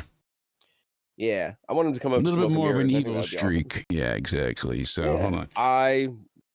With the passing that we had this past week, I would kind of love, like, not an identical thing, but some kind of like ring gear or whatever reminiscent of the NWO. Yeah, like some black and white. Yeah, that's the one I'm talking about. There's another one where he's carrying it behind him, and he's barely got it. Like he's carrying it. I just wanted to get a better shot. Yeah, I just want to get a better shot of the mask. So this one shows it more clearly. Look at that. Yeah, exactly. Whew.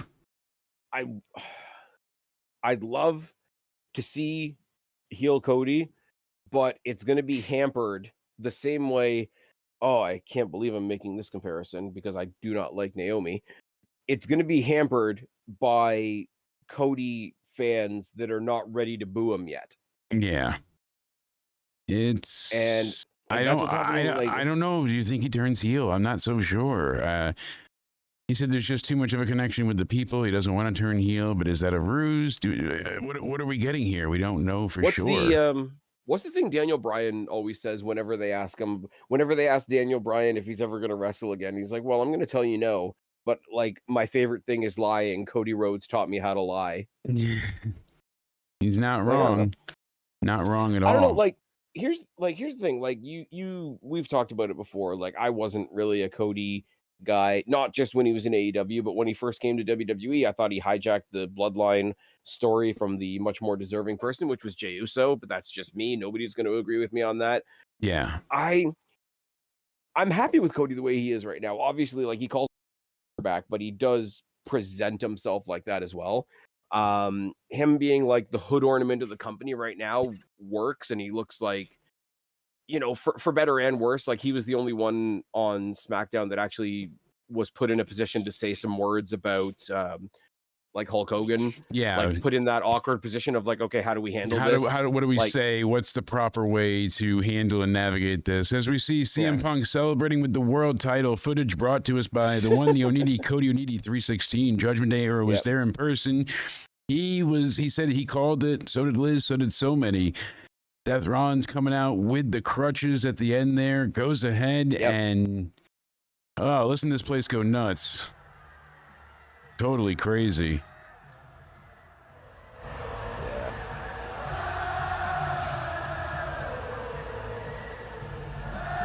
Anyways, no, like as far as the Cody thing, like I don't know. Like, he seems like he's just found his spot, like, as the hood ornament guy. I don't think he needs to turn heel, but at the same time, I'm very curious as to what it would be like. I So think I'm he's literally, teasing it. I think he's teasing it, but he's yeah. not actually going to go heel. But imagine if he did, this would be the time to do it. I could see him. They both hug. Cena's finally back to being the good guy. They hug, and then Cody's face turns. I mean, that's kind of where it seems like it would happen. You know, it kicks him in the nuts, kind of And thing. it would be justified in a way because he pushed himself Yeah. to the point of being in a hardcore match where technically there's no such thing There's as a no bad guy yeah. move.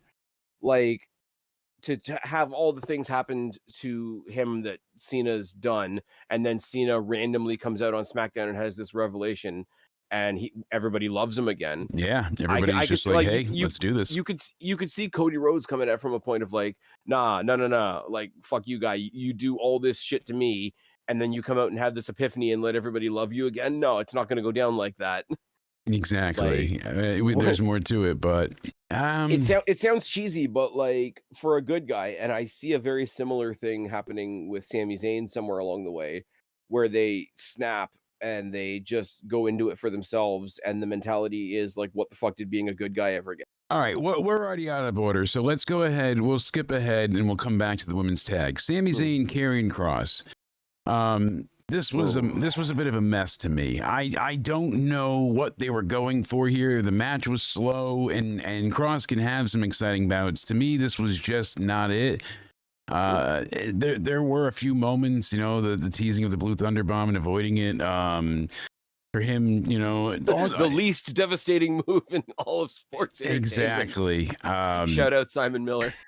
Finally, you know, Scarlett is like, "Oh, here's the lead pipe."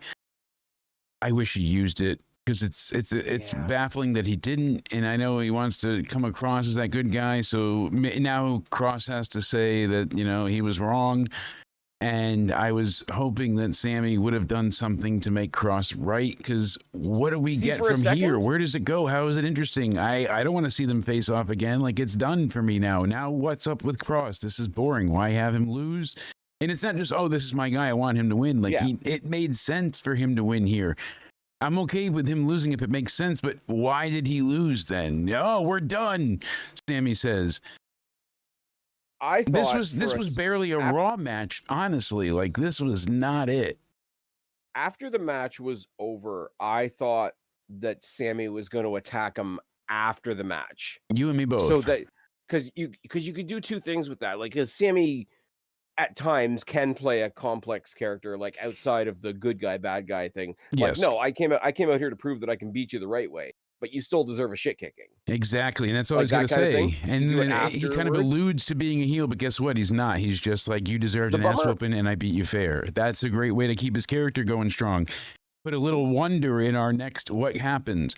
Instead, it's just, there's the mayo and there's the ham. By the way, the cheese is expired. Just, you're missing that one ingredient, and without it, it's not quite lunch. The bummer to me is, and this is where I say I think I'm coming off on this show a lot more positive than most people. Before the pipe interference, before Scarlett gave Kross the pipe, and you're like, oh, he's going to try and use it and fail, and then she's going to offer it to Sami, and he's going to say no because he's the good guy. Before that device at the end of the match, I was enjoying this match a hell of a lot more than it seems like most people were, and I think it's just because I'm into the characters. And being into the characters is going to make you like the match more, even if the match is like not. They're in a careless and difficult spot with Sami being involved because fans wanted to root for Sami. Then they also don't want to root against Kross. So the fans are very ambivalent to what's going on because they're like, I don't want to boo Kross, but I also don't want to root against Sami. I was going to say, when he came out on Raw, he gets a great reaction today, and TSS said it too. He got a great reaction, but once the entrance is over, he said right here, but the bell rings and they couldn't give less of a shit. He's right. The bell rings and fans are like, all right. Because this match, they don't want to boo either guy. They don't want to root against either one. And then to have this type of slow, plodding, methodical match, which can work. I don't dislike those matches either. A lot of people didn't care for the main event when I did. I like that test of strength. Who could get the slight advantage and scrap and claw. I like those feats of unbelievable, needs of adrenaline, and how can I overcome and outwit and outsmart and top you, and Yep. like that ending was poetry with the double GTS after the wonderful blood spot, hard way too, I'm guessing, because I doubt Gunther's bleeding now, but God knows. I was really hoping we would see Sami Zayn turn to the dark side. Give into the force, Sammy. Instead we got nothing. And see, like, this is where, like, knowing too much of the outside stuff kind of like takes you out of the moment a little bit. I don't see them turning Sammy heel per se. I don't think that he can. I don't think if he turned on Cross after the match and gave him a little bit of a shit kicking, that necessarily turns him heel. It just makes him a frustrated. But it would have made the crowd be like, "Oh, is he heel now?" Oh, we would at least have something to chew on, something to go after. But the overarching, there's so much because people are talking about, and I'm going to sound like a broken record here, because people are talking already since this past January about next year's Rumble being in Saudi, and people assuming that because it's in Saudi, they're going to give the Rumble to Sami Zayn because it's one of the few people that can actually have like a meaningful victory over there, which is cool. Which is nice if he gets that. Well, exactly. But there's not very many other people that, okay, we're doing a show in Saudi and that's important to me specifically. There's a sniper on the aid crate. Oh dear. But so I can't get over the idea that Sammy's winning the Rumble in Saudi next year. Okay, so if he does, great. But here and now, we've got time. Like this doesn't build to that yet. That's the problem. You're being logical, but WWE is just being. We added Uno rules to our chessboard. We hit a skip a turn. That's what they put out. I was like, oh, they tried to have me, king them, and I'm like, we're not playing checkers. They're like, oh, skip, draw two. And I'm like, we're playing chess, and they're like, but you can't draw two. Like, how do you turn Sammy heel, or potentially, I'm saying in tight air quotes, potentially heel, potentially like one step away from babyface for like a month or two, switch him back to babyface, spend another 2 months convincing us he's babyface again, because if he wins the Rumble in Saudi, he's a babyface. Yeah. So you're flipping the pancake twice. Yeah, so maybe they shouldn't have had this match happen at all, or have it this way, or it could have moved on with the feud. We really didn't need to see them fight anymore after the last match. No, you could have had then they started doing the attacks.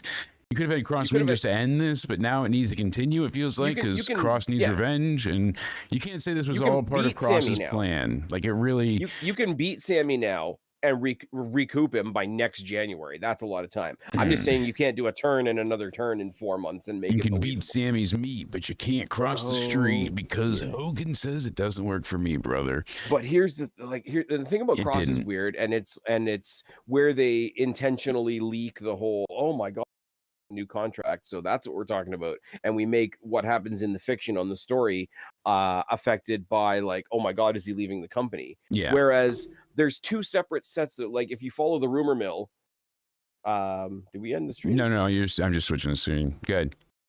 Okay, we're still on. We're good. Yes, you're good. Where was I going with that? No, in the rumor mill, there's two separate streams. Either you got one bit of the rumor mill that says Karrion Kross is leaving the company, and you got the other end of the rumor mill that says, well, the Righteous are coming to WWE and they're going to be working with Kross. Well, both of those can't be true. Yeah, I don't think either are true. I think he already signed a new deal and they're just not telling anybody yet. I cannot see them, with him being one of the top merch sellers without barely being on TV. I highly doubt they haven't already came to him and said, yeah, we'll sell your shirts, you got to sign a new contract. They're not going to let him be the top merch guy. I don't think if he was leaving, his contract they would not be publicized. Exactly, and they wouldn't be pushing his merch, and now it's sold at Raw shows, and now it's sold on live events, and that would not be happening. I'm sorry, it wouldn't be. But Jake, kayfabe is our love language. It is. It is. Sadly, it is true. I enjoyed the match more than most people. The ending was stupid. It kind of leaves me going, what are we doing with Kross? Why? Yeah. But if they are planning on doing something big with him, then are they doing that like outside of kayfabe? Oh, we're burying him, because it'll make people think that we're not going to do anything with him ever. And then, oh, wait a minute. After everything I've just said, Yeah. and why we have to keep Sammy face, because the Yes. Rumble's coming up in 5 months in Saudi. If Karrion Kross wins the Rumble, last tossing out Sami Zayn. Yeah. That would be. I think You people would remember be the pissed. stipulation? Sami Zayn going over the top like that, people would be almost as mad as when Bryan lost and they played Shattered Dreams next with Goldust. Baz, you can see the stream again, correct, sir? Because I have to show you this. What do you know? Another indie show without any safeguards in place for fire. Oh, the table spot. Yeah. You saw this? The fire spot? Oh, yeah. Yeah, this was... Was that, look I at think that was Ooh. posted by AEW Full Wrestling? No, I saw it by not Jigsaw, but look at that. He's just fully engulfed there. That's a hot meat to ball. Ooh, you're a hot tamale, baby. The other side of the coin look at that. He's still cooking, folks. Yeah, that's gonna leave a scar. He's going. The to other side of the burn ward. coin is the I don't know where it's from, but the wrestling ring that was like on a flotation device. Yes, out in the lake, and then it started sinking because it was raining. I mean, like, that's see, still now, on fire. Still on fire outside of the ring. If that guy that you're showing right there was on the floating ring, he could have just like rolled out of the ring and jumped in the water. Check out that clip from Envision Angle, but on Instagram. But that's insane. I mean, how do you not have fire extinguishers at the ready? Talk about mud show. What company is that? I'm dying to know. Even the mud could have put that out. Like, how did they not put him out? That's $20 in warm beer does not seem worth losing your legs and having a 7th degree burns going up and down my body. If I was going to go ahead and rate the cross match, I'd give it 1 star. Honestly, I was very whelmed by that as well. Underwhelmed even, because I expect more. Bell to bell, these guys usually have it. They have a connection with the crowd. They can soak it in. Like, you see Cross doing certain things, and he takes his time, and he's menacing, and he's plotting, and it's like, okay, like Orton, it works, but it works against a certain opponent, or at least at a certain point in the match. He just stayed at that low gear, I think, for too long. Okay. I am going to be a pain in the ass again, and it goes for a lot of the matches that we saw tonight. Cut off the finish, cut off the stupid shit with the pipe before the finish, and I'm giving the match a 3. I took the happy pills. I give the match 5 stars. Suddenly it's better. No, you give it a 3. I can understand that with how you felt about it before. What I am curious of is your rating and breakdown of Raquel Rodriguez and Roxanne Perez losing their titles. So does this mean that, Dom loses tomorrow and Judgment Day is just the men's tag champs and that's it? But Alexa Bliss and Charlotte, they got it is. So that's why I mentioned. Remember I said on the thing it was going to be either a really good weekend for Judgment Day or a really bad weekend. So now, retrospectively, if I stick to that, I have to predict that Dom is losing tomorrow. But then again, they're really pushing the AAA show, and Dominic walking out of the AAA show as a double champion is pretty cool. Okay, speaking of side note, yes. Speaking of AAA. Rewind. Yes. Something that definitely should have been on the card tonight was Los Garza's open challenge for the AAA tag titles that happened on SmackDown. Yeah, that would wrestlers were there. I do admit, I do enjoy that damn iguana, but I cannot stand Psycho Clown. Well, Pagano wasn't there, at least. I know, thankfully, but that goddamn clown. I'm not afraid of clowns or anything. I just can't stand him as a wrestler. He drives me nuts in the ring. Not the gimmick. I think it's a lot of fun. It's the wrestler. And you know what it is? Like, it's got to win me over. It's taken, what's it called? Legado, specifically Los Garzas, and made them look like they're up for it again, if that makes any sense. No, like, you can see why they weren't really into it before, because they weren't really being given anything. Now they've got something to give them some oomph. And Escobar out there giving them the talk up before the open challenge, and then some AAA guys got over. And is it a bit of like, hey, we've got AAA now, let's cross promote a little bit, and is that the purpose? Then yes. Yeah. Is that why they're probably going to put the title on Dominic Mysterio? Yes. But again, a little bit of progress from the last show. Like, we're getting it for free on YouTube in English. We don't have to pirate it. Exactly. But I think Dom's going to lose tomorrow. I think it's going to be a bad weekend for Judgment Day. But they kind of wanted to push him and Roxanne, right? I mean, so maybe he gets help to retain, and then that's what's going to lead to the catalyst of him and Liv breaking up. And I don't know, but Liv's not coming back anytime soon. I'm still sticking with that guess. The thing about it is, though, with the Dom AJ match, and we're turning this into a redo of the preview, but like with the crossover, like with AJ not only going and showing up at Slammiversary to put over Leon Slater, but also hinting on the kickoff that he might do something else with TNA at some point.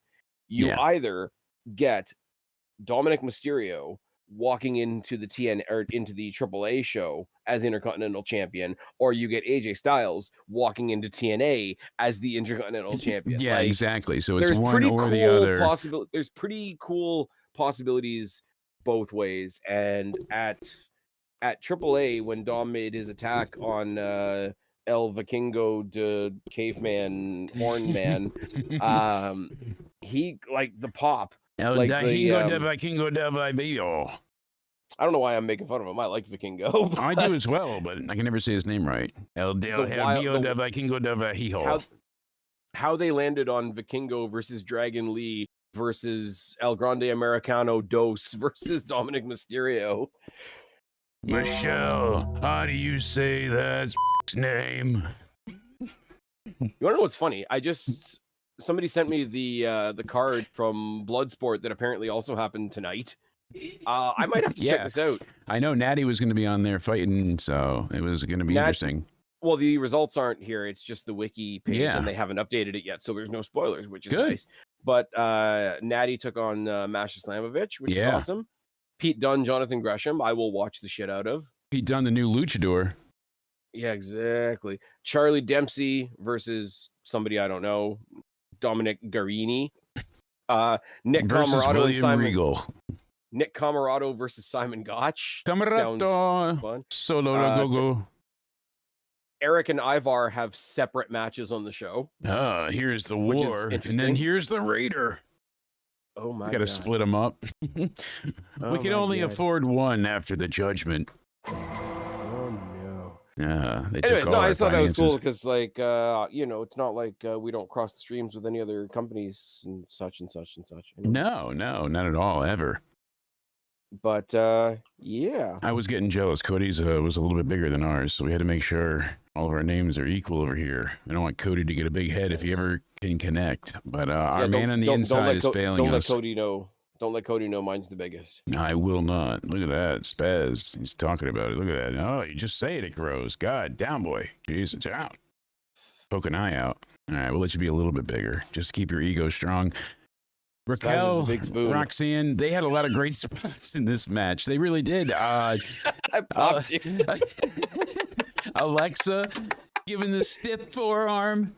That was good. She went ahead and knocked Charlotte's clock. Like, all four of them, and like I don't dislike Raquel Rodriguez, but I don't find myself talking about her as an individual a whole lot. All four of them in this match were laying it in. They were excellent.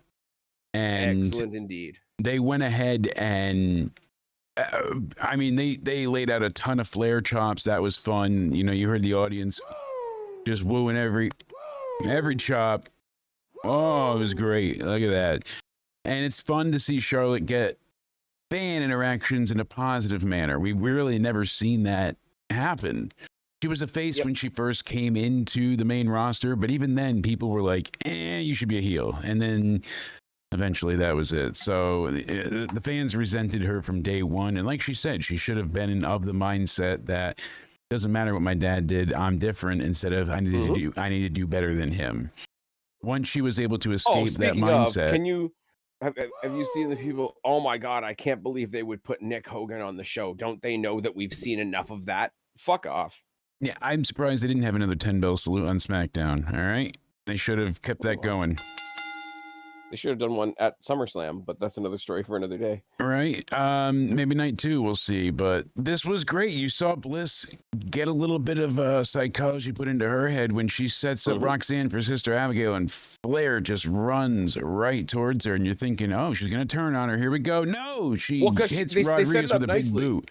Camera angle was perfect. With the with the accidental shot from Alexa to Charlotte. Yes. On I got you. And for her, I was just saying, production-wise, it was so perfect because the way she's holding her, they have the tight shot, and then all of a sudden Charlotte's running at her, and you can't see Raquel anywhere. So you're like, "Fuck!" And then a big boot right to Raquel. I was like, "Fuck yeah!" Sister Abigail gets the pin. They win the tag titles. New female tag champs. Couldn't happen to a better set of ladies, and I'm happy for them. This is something great. When you can't have Alexa or Charlotte in the main title picture, this is like the best place for them. I feel like they can work with everyone and give everybody a really compelling, good story and match.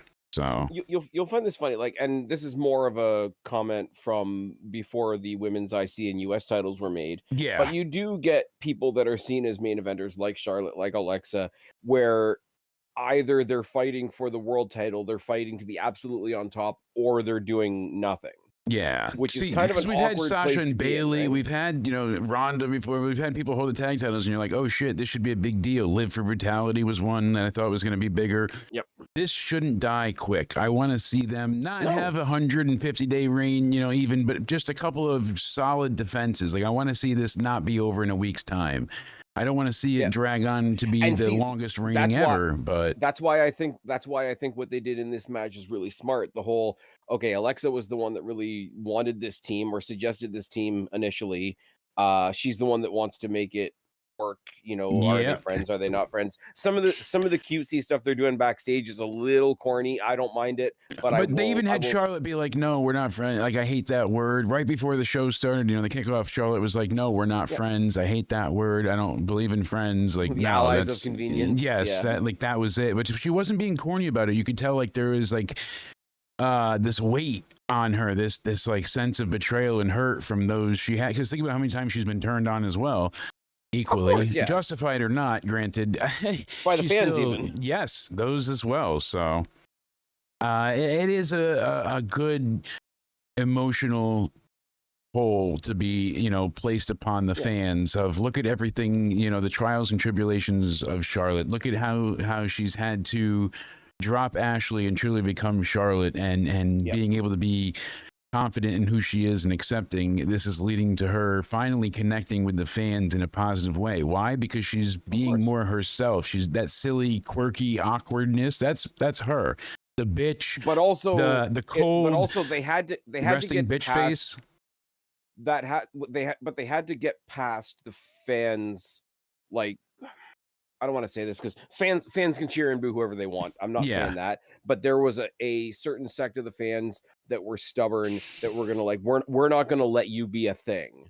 And no matter guess what? They doing. got worked into cheering for them because it worked on so many levels. And you know why? Because Charlotte has always been portrayed as emotionless, stoic, cold. Maybe she would yell at the crowd or something, be like, but she would be like monotone even when loud. Like she didn't have this. Colorful character. It was just in-ring work was what she was backed by.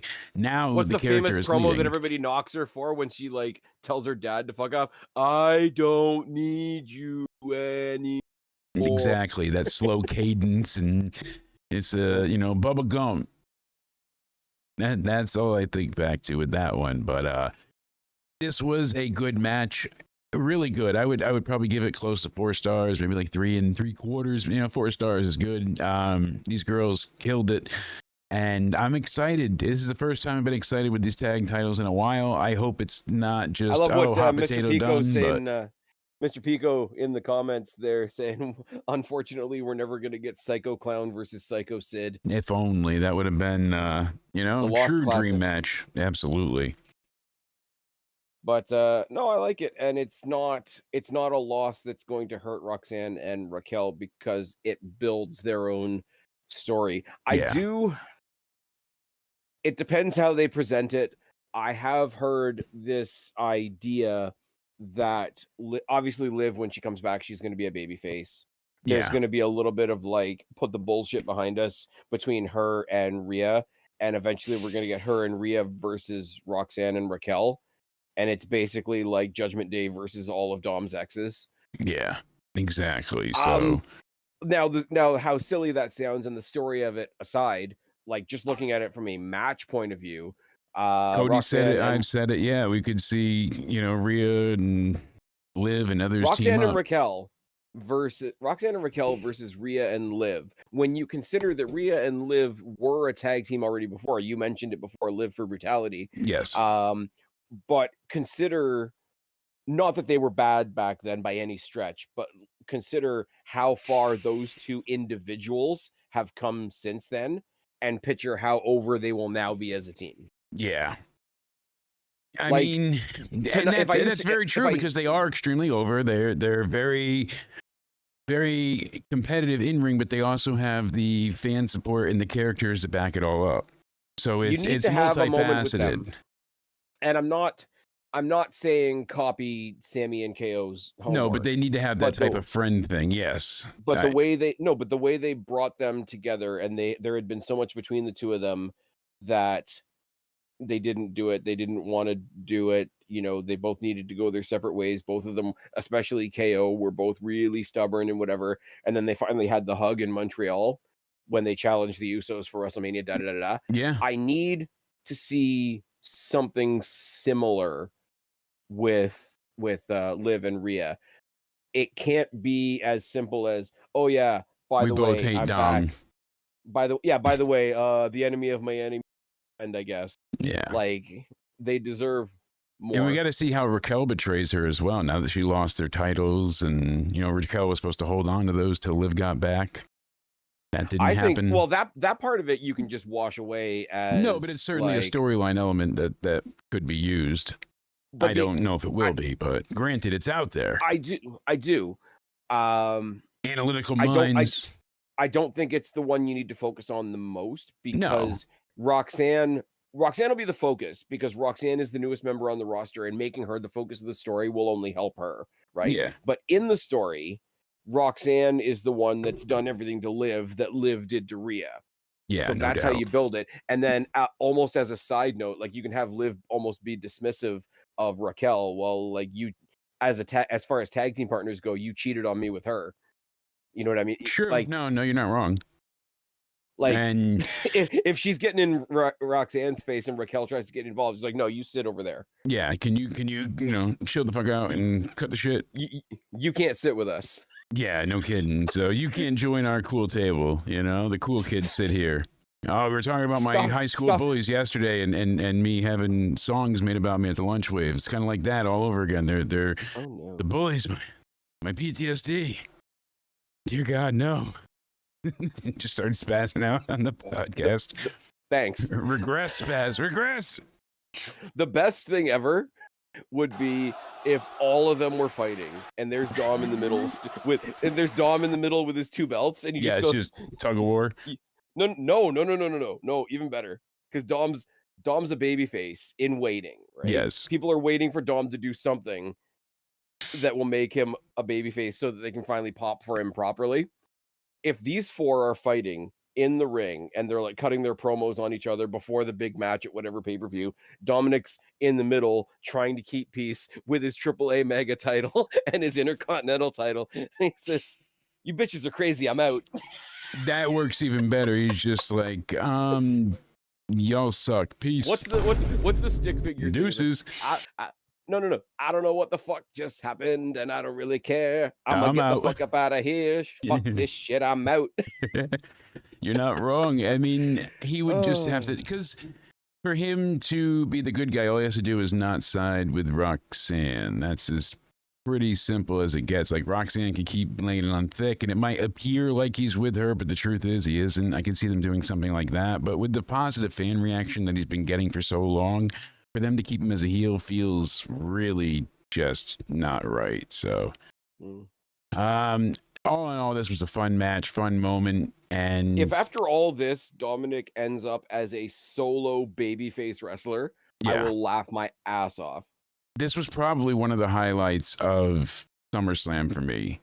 this was probably my The favorite tag match. tag match. Probably Oh. my favorite match as well, because the opening was okay, but again, I felt like the Bronze, both of them got really taken down. Quite a few stock pegs there. Sammy and Karrion, why this finish, or why not? Something more compelling. Is this something? Is this anything? Is it? Yeah. And then we get into Tiffany and Jade, and Jade literally put her opponent's foot on the rope for her for the kick out. Jade was, she was green as Milo shit after stealing McDonald's burgers. Like it was a rough match to get through.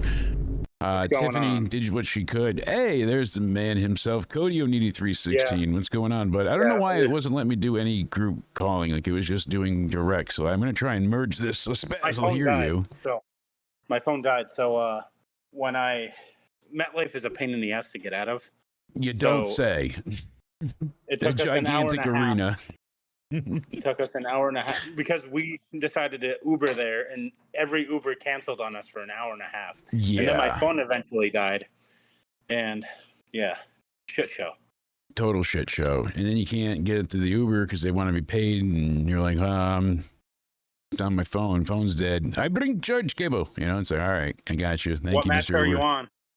Well, we're talking about one? we're talking about Tiffany and Jade right now. We've had quite the show. We've been all over the place, but we're currently live on Twitch, on YouTube, and on Twitter. That's right. We got X live. So I'm just gonna give my opinion. That match was probably. Yeah, I agree. So you were there live. What did you think of the opening match with Roman Reigns and Jey Uso beating the Bronze? What was your take, Cody?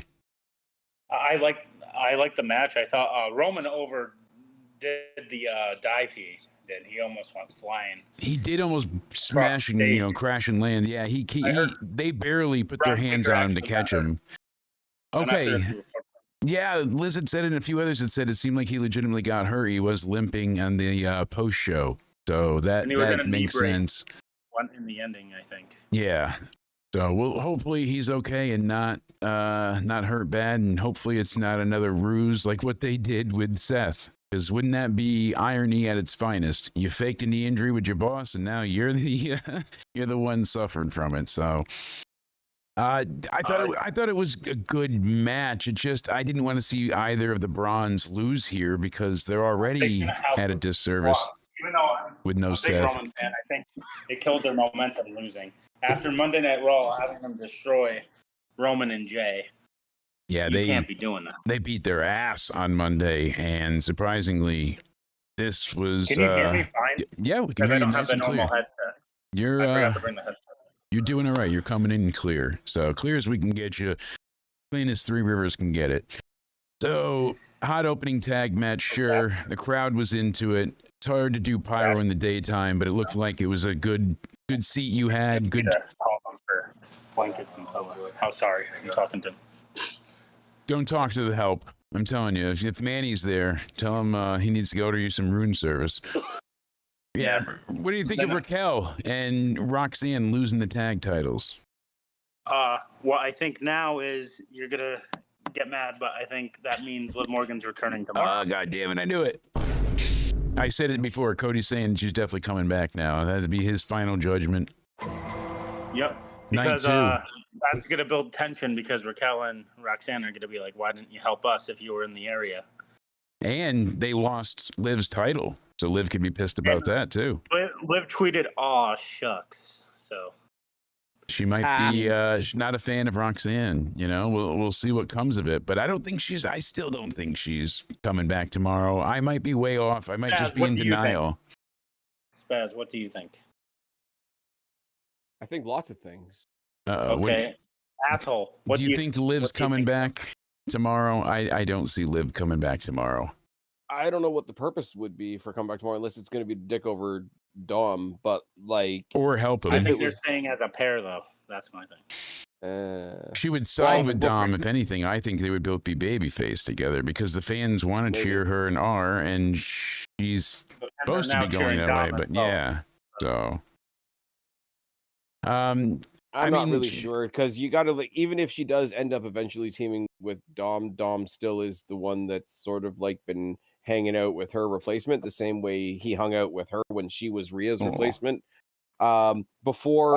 Before you hopped online, Jake and I were talking about the rumors of Rhea and Liv versus Raquel and Rox coming down the line. That's a match I want to see, and I I can kind see of that thought happening. Dom Where could dust his Takeover, hands and be like, "You guys are all crazy." Australia, right? Give Fair, give a big yes. match there. I think that's different. Do you think Dom's going with Roxanne? Because I don't see that. Because I think there's different interests. Because all Dom cares about is Liv. In this scenario, it seems. Yeah, I think they're gonna make it look like Dom is doing some canoodling with Roxanne, but really it's not, and he's gonna try and prove himself. But I think Liv and him will side together. I think it'll be some type of mischievous action at That's my play friend from here. Roxanne. Oh, like he's been Judgment keeping Day. up with Liv. He's been Anthony, keeping do up you with think Liv the whole Liv is time. returning Yeah, tomorrow?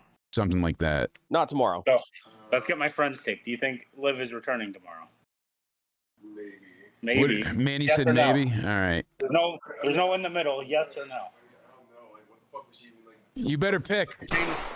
She's saying the same thing as you guys. What the fuck does she do though? So Yeah. I'm the only one. Let's see what she needs to do. She has What can she do? That's the thing. I don't know. Yeah. She would have Stick to into side that. with him. I said Seth Rollins was coming, and you said I'm an idiot, and I got that one right. I'm going 2-0. I know. Okay? I thought they wouldn't be that foolish to really go ahead and make it that obvious and fake the injury just because I thought there was going to be something bigger at play. I was like, oh, we're going to hear Seth's music, but Braun acted injured before, and he's really going to come out and cash in. Nope, that's not the case either. So Alexa and Charlotte were very over. Charlotte almost seemed a little more over than Alexa at times. They got a great reaction winning those titles. You got a good shot of that. I thought it was a good chase and story for these two to conquer the Judgment Day, and now I want to see them defend the titles successfully all over the place. I want to see Charlotte going back to NXT and all in between. Yeah, can you hear me? I'm making sure the Wi-Fi is good. Yeah, Even the better. reaction was loud for them. Every time they showed speaking about who's really over, anytime they showed like a Dom thing, like the crowd went bananas because there was commercials during the show, and everyone. Well, he's going to be a AAA champion soon, so He's just getting more and more over. It's pretty damn incredible. And why would they not give him the AAA belt, right? I mean, talk about cross promotion. That would be incredible for him to win that title. Hey, tonight I would have loved too. some cross promotion. Right. We wouldn't want Cross to win something, but instead he got beaten by Sami Zayn in a very drab and disappointing match. Any thoughts on that, Cody? What, Sami Zayn and Karrion Kross, you said? Yeah. The match was all right. I think Karrion Kross should have won on the main stage because what does he do now? Because Sami Zayn is just a top guy now. If he loses, it doesn't really affect him. Yeah. Karrion Kross doesn't affect him, so it affects Karrion. Absolutely. He needs the wins. He needs to be doing, or at least have a good, compelling story come out of it. Just him being told he's right. If he loses, he's fine. Yeah. I agree entirely. Then we were talking about Tiffany and Jade. I mean, besides the god-awful, what was it, the Eye of the Storm set out powerbomb that she does, and she ended up basically rolling Tiffany's legs up into the rope herself, and the ref had to call it like, hey, no, her foot touched the rope. Besides that, though, the ending spot on the rope really did take forever to set up. As I said before, I agree. The Avalanche version it took forever. And then the Prettiest Moonsault got the 3 count. Tiffany Stratton is 14-0 in 2025, Michael Cole said. So that's a good stat to talk about. But this was a very brief, a very short, and a very underwhelming match. I wasn't expecting anything incredible, but I thought we would get at least a bit better from these two. And it kind of feels like Jade really needs that more experienced person to lead. Like, she's good, but having her be the one make the calls. I thought Jade was winning. She won Queen of the Ring. Now it feels like that was kind of, yeah. But now, she's just beaten, goes back to the end of the line. So who's ready to face Stratton next, We'll see what happens. Let her face Julia, title for title. It was just a couple of matches that really felt like the opening match, this match, and the Sammy Cross match did not feel SummerSlam worthy. This match was like a star and a half. Really? See, my thing is where I will differentiate this one from the other ones is Cody, before you hopped online, my thing all night has been like, I don't like a lot of the results here, but I still enjoyed a lot of the matches. I still got a lot of big feel from the show and whatnot. Whereas this one felt like a match being wrestled by two people that had just lost all their confidence. Like, it was a couple really good ideas done in slow motion, and then the execution wasn't there. Done really tentatively. And I kind of feel bad saying that. You and I talked on my show about how, like, specifically, like, I use Lyra as the example a lot, but Jade Cargill's another one where it's like, it's not all there yet. I'm loving watching her figure herself out. I'm cheering for her. I'm voting for her and all that. That where she went for the jaded and it got reversed into that really weird head scissor thing that they did. It seemed like a good idea that just take too long to happen. It was so dragged out and slow. Yeah. Well, this is what I'm saying. Like, where I say the confidence thing comes in, because I don't think, like, nobody broke anybody's neck or anything like that. No. You know, thankfully, that's the number one thing. But it feels like they put together a short match. It was done really tentatively. Everything took like an extra step to get where they were going, but once they got to whatever the spot was, the spot itself was fine. Yeah. Because I like the spot where she did the swanton. I know even before that, where she did the swanton, she did a kick out at 1, and I was like, all right, that fits. That was cool. And then that whole where they do the roll up and it rolls over too far and you have to make it believable that the person's foot touched the rope. Yeah, that spot gets botched a lot in a match like this where it didn't feel confident from the beginning. It's going to be way more noticeable. Yeah, which is kind of unfair to them, but I can only say what I see. Right? Yeah, you're talking about when she reversed the suplex into the ring from the apron with the Michinoku driver there. Well, when she went for whatever the pinning combination was, where she basically pulled her foot over into the rope area, which is a thing that happens a lot. That was the jaded that she hit, and then she rolls her over, but she pulls her feet, and then she touches Tiff's feet to the rope. And I give Daphne, what's her last, LaShawn? Daphne LaShawn, yeah, I give her a ton of credit for that. 5 stars to you, young lady, for calling that like a shoot. You're like, no, her foot touched. I'm not going to ignore it. Well, no, but that's the thing. Like, that spot in a match is meant to be no, it's not the win thing, because the whole idea is you got way overexcited and you pinned the person too far. I don't think that was intentional. I think that was a botch. You think that was intentional? So. I guess we're gonna hear, but because they had that really, like I say, it came off super slow, but that sort of high risk top rope counter thing that they did. And that wasn't something they came up with on the fly. That was planned out to be part of the match. So I think it was the hotel, I swear. But the whole thing of like, oh, I pinned somebody a little too enthusiastically, and I was the one that put their foot on the rope by accident because of my own excitement or whatever. It's a spot that's done a lot. It never looks particularly good because it makes everybody look a bit dumb.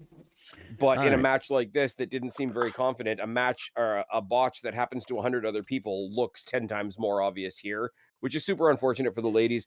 We're going to ask the chat right now. I said in the poll that I have, did Jade botch or was the foot on the rope planned? Yes, she botched, or no, it was planned. We'll hear what happens. So. But. Because that big counter from the top that led to the finish, I really liked. I think that was a botch, though. I really think she did not mean to do that intentionally, and it was just called as a shoot. We'll see what people say, but you're pissing me off. Why? What'd the hotel do to you? Did you find some cummy sheets? They have a bed with no blankets, pillow sheet, like pillows, bed sheets, anything. Okay, so do they have like a robe in the closet? Just put the robe on and cuddle up with each other. You'll be fine. They got nothing in here. Then cuddle together for warmth. You'll be fine. That's what Spaz and I did last night. Grab some toilet paper and do it mummy style. Yeah, wrap yourselves up. You could be the Yeti. You could shake like the Yeti too. That's mine and your thing, though, Jake. So I don't know. I just gave you permission to do it without me. You didn't know that I sure. was there, did you? I don't. Spaz in the do I have closet. permission to use your finisher, though? Absolutely. If you can get her to finish, you can finish it. Nice. Oh yeah. Blade said the fact that Sammy was stressing this had no value. Yeah, it had me wondering what's next for Cross, because him and LA Knight need to push before it gets stale. I agree. Like, there's got to be some type of plan here. They had LA Knight lose. What's that? What do we got going? So, like, someone commented on his post, and they're like, if Triple H and WWE doesn't want to use LA Knight as a main talent guy, let him go of his contract, and he'll be a main event guy elsewhere. And he liked the Instagram post. It could just be doing it for attention.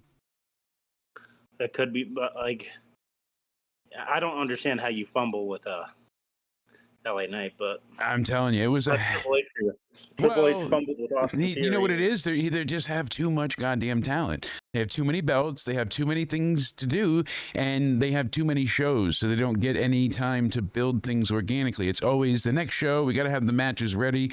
They have to be 5, 10, 15 steps ahead for things. And we don't get the time to usually enjoy, embrace, and build. Like, John turning face shouldn't be the go-home show for SmackDown. Like, that should have happened the third week in and been like, oh, now he's like, I guess you want the question if he is good or bad in the match, perhaps. But really, I feel like if he's truly a face after tomorrow night, then they could have given people, you know, more time to get back on the John Cena bandwagon. I really felt like they were going to course correct. He said it, you know, there's no rapper that's going to be there, just me. You know, fuck Travis Scott. Everybody's pissed at him regardless. And if you watch Unreal, you see it was supposed to be Travis Scott that they built this around, foolishly. And with him not being able to be reliable. Building around Travis Scott, huh? Yeah, that was a bad decision to begin with. Right now, the chat 100% says botch. So we'll see as people continue to vote in the poll. I think it indeed was a botch from Jade. Granted. Well, wow, a botch from Jade. Yeah, I think she botched. So Jelly Roll and Orton, Drew, Logan, do you have any major comments about this one, Cody? The crowd switched up when Jelly Roll came out, because in the pre-show when they showed Jelly Roll, the crowd was booing him. Really? Yeah. Surprising. So yeah, they went nuts for him when he came out, and that's what there was a switch up. I don't know what it was, but they were booing him at first. This was again probably my favorite on the men's side. This was a damn good match. I really liked Punk and Gunther, but the Seth cash-in just ruins it for me in a way. It doesn't make it bad. It just takes away, if you get what I'm saying, because I want to see Punk be the champion, but I don't want to see the chase with Seth. I mean, I just him and Seth feels so done to me. It feels so match old. from bell to bell.